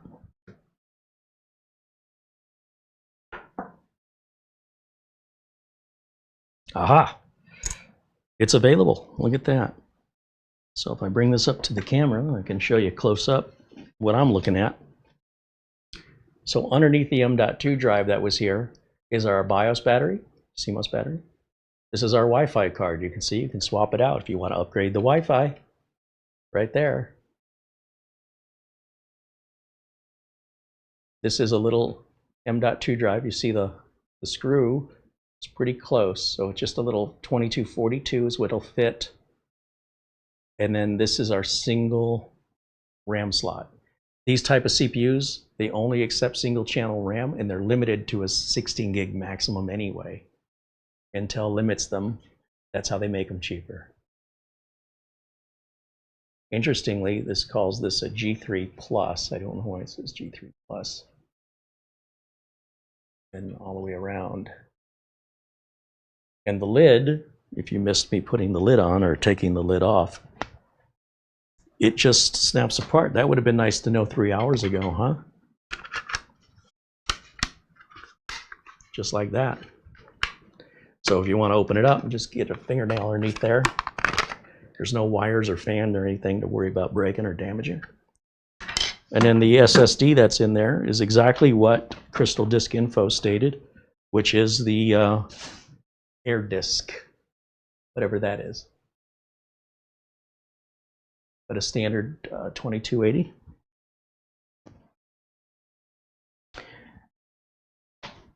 And we'll just pop that bad boy right back in there.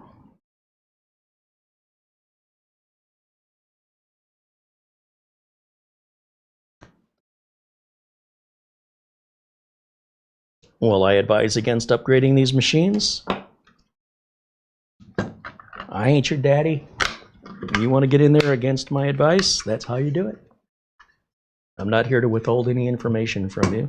I want to give you all of the information, tell you what my perspective is, and allow you to choose. Assume you're a big boy and you can make your own decisions, and we'll accept your own consequences. Don't blame me for it, that's all I'm saying. All right. I think that's it for the show. That turned out to be way easier than I thought it was going to be. So, summary. Kind of a wonky install of Windows set to the future date of 2047. It is an international copy of Windows versus a regional, which is what I'm typically using. You can make your own Windows 11 installation media for free, direct from Microsoft. So you don't have to worry about any pre-configurations you don't like. Or you can use what's on here, it's fine. You see, or you can get drivers, and you can even download the whole pre-installed OS basically right from GMKtec if you want to stick with that. Your choice. I've shown you how to do that. I've shown you how to put the drivers in. I've shown you how to reinstall. I've shown you how to open it, and I've shown you the performance of it. It's quiet, it's cheap. Is there any other questions I can answer for you about this?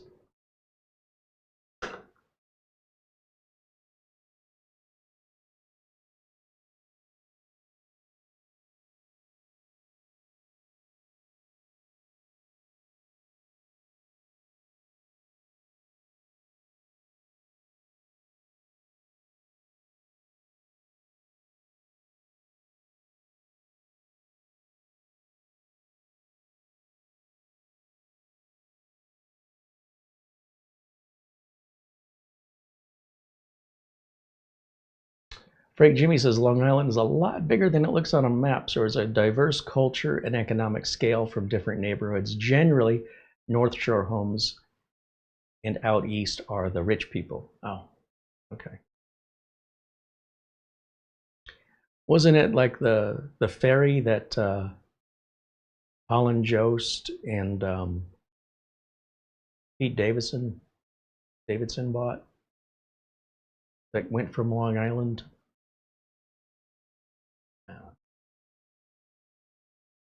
I can't remember. Skeeman said that's all our local library uses are mini PCs mounted to the back of their monitors. Yeah, and in such a case, you don't want people to access the USB ports. That's how you get viruses, right? It kind of keeps a user's fingers away from IT support issues that can develop as a result. And they're very affordable. Patrick says he once ordered Taco Bell at 1:30 in the morning. It didn't arrive via DoorDash until almost 2:30 in the morning. Yeah. I bet you could have gone to the car and ran over there and been home and ate and went back to bed before DoorDash even showed up and saved money. Frank Jimmy says, put a lid on it, right? Yeah, that's exactly right. Just put a lid on it.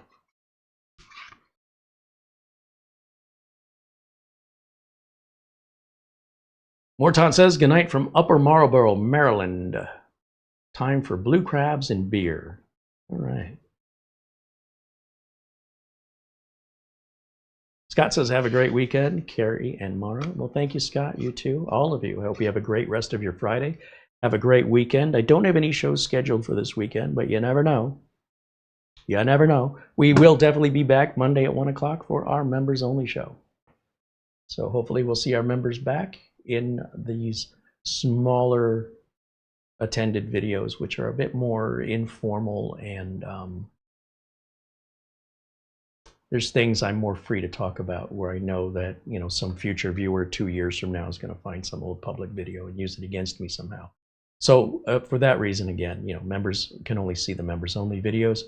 And if you're not a member, I hope you'll consider giving it a shot. It's a great way to help keep us going and give you more content if you enjoy this kind of content.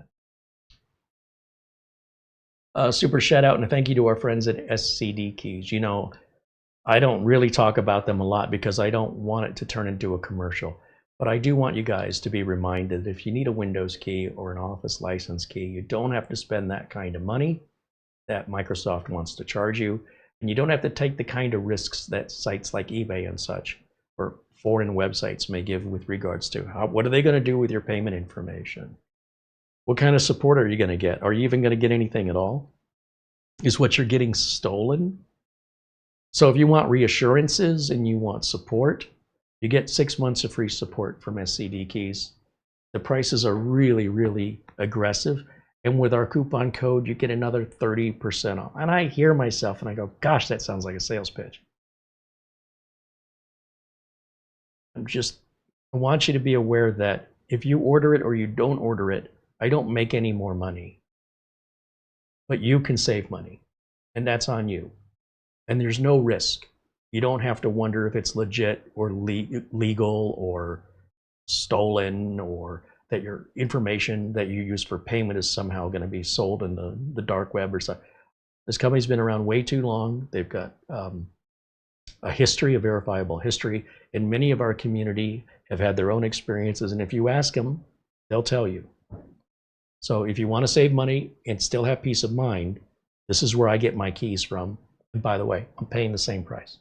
So for whatever that's worth, we really appreciate that SCD Keys is making sure that you guys get that additional 30% that isn't just offered to anybody. And they don't have to do that.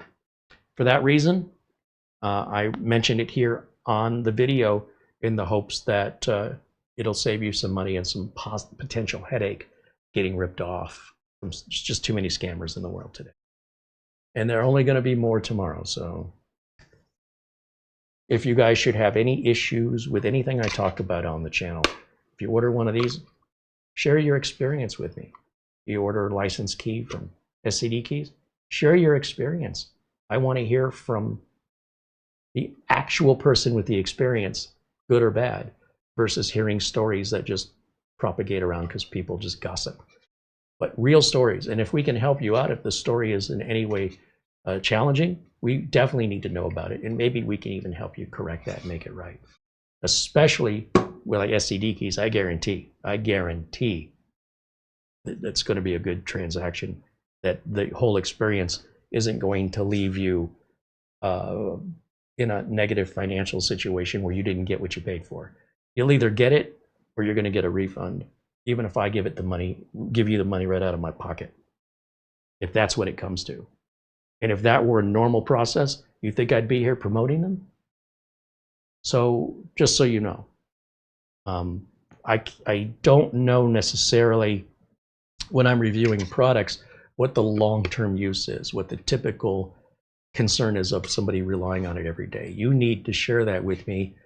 Well, you don't need to, but the only way I'm going to get the information is if people I know, people I trust, that I know aren't making stuff up, share with their actual experience, positive or negative, with stuff like this. And that will determine, hey, should we see more from GMKtec? Should I spend more money to buy more GMKtec products? Tell me. Is that what you want to see? Or are there other products you want me to see? If we can afford them with our support membership, we'll do it. So let me know. Don't be shy. If I can't do it, I can't do it. But worst I could say is I can't. I mean, otherwise, like I said, I'm looking for items that I think are going to benefit you, but I don't know you, so this may be completely off the table for you. It may not solve any problems for you. On the other hand, you might know somebody that's not a part of our community and say, hey, did you guys know you can get this? And Check your email before you go. oh, check my email again? Yeah. Oh, it's a good idea to say thank you to everybody again, too. A shout out and a thank you for all of the support, all the super chats. Thank you to, Frankie B sends an Amazon gift card. And, you know, Frankie's just a very generous person. Thank you, Frankie. Frankie joins us from New York as well. Thank you again to Mark Leibowitz and Steve Dodd. Thank you for the email, by the way. And to, of course, our friend Buster. Mark Gaines, thank you so much as always. Charlie Purdy, again, thank you as always. A lot of generosity and love in the channel today. And all that money that's contributed and the membership money, that all goes back into the channel so that we can continue to bring you this content without any bias or even wondering, is it possible he's biased? It's transparent. You guys see it. I got no dog in the race. It is what it is. Should I get one of those ACEMAGIC machines and try it? I'm just afraid that by the time I get it, it's going to go back to its $200 price. Right now, that's $111. We have links. You can decide for yourself. Links are in the show notes below the video. And thank you to Mara, of course, for all the work she does behind the scenes. And a shout out one more time to Al Perez and Thomas Yeager, Nick Caffrey, Mark Gaines, Ben Laird and David Graham, Davis Parsons, Charlie Purdy, Luke Greenia, 3D Everything, Joshua Mattingly, our friend Buster, Chris Johnson, and our newest member, Bob Furren. Thank you for supporting us. Thank you for the membership renewals and the super chats. Some folks in there have given a couple of super chats today, like David Graham. So again, thank you so much for your contributions and support. That's going to wrap it up. I will see you all again very, very soon. Any additional questions, just leave them below. If I can answer them, if it's possible, I will. But feel free to ask in the comments below if you missed the live video. That'll wrap it up for me for today. We'll see the members on Monday, and the rest of you very, very soon on our next live video. I hope you will join us then. Until next time, bye for now.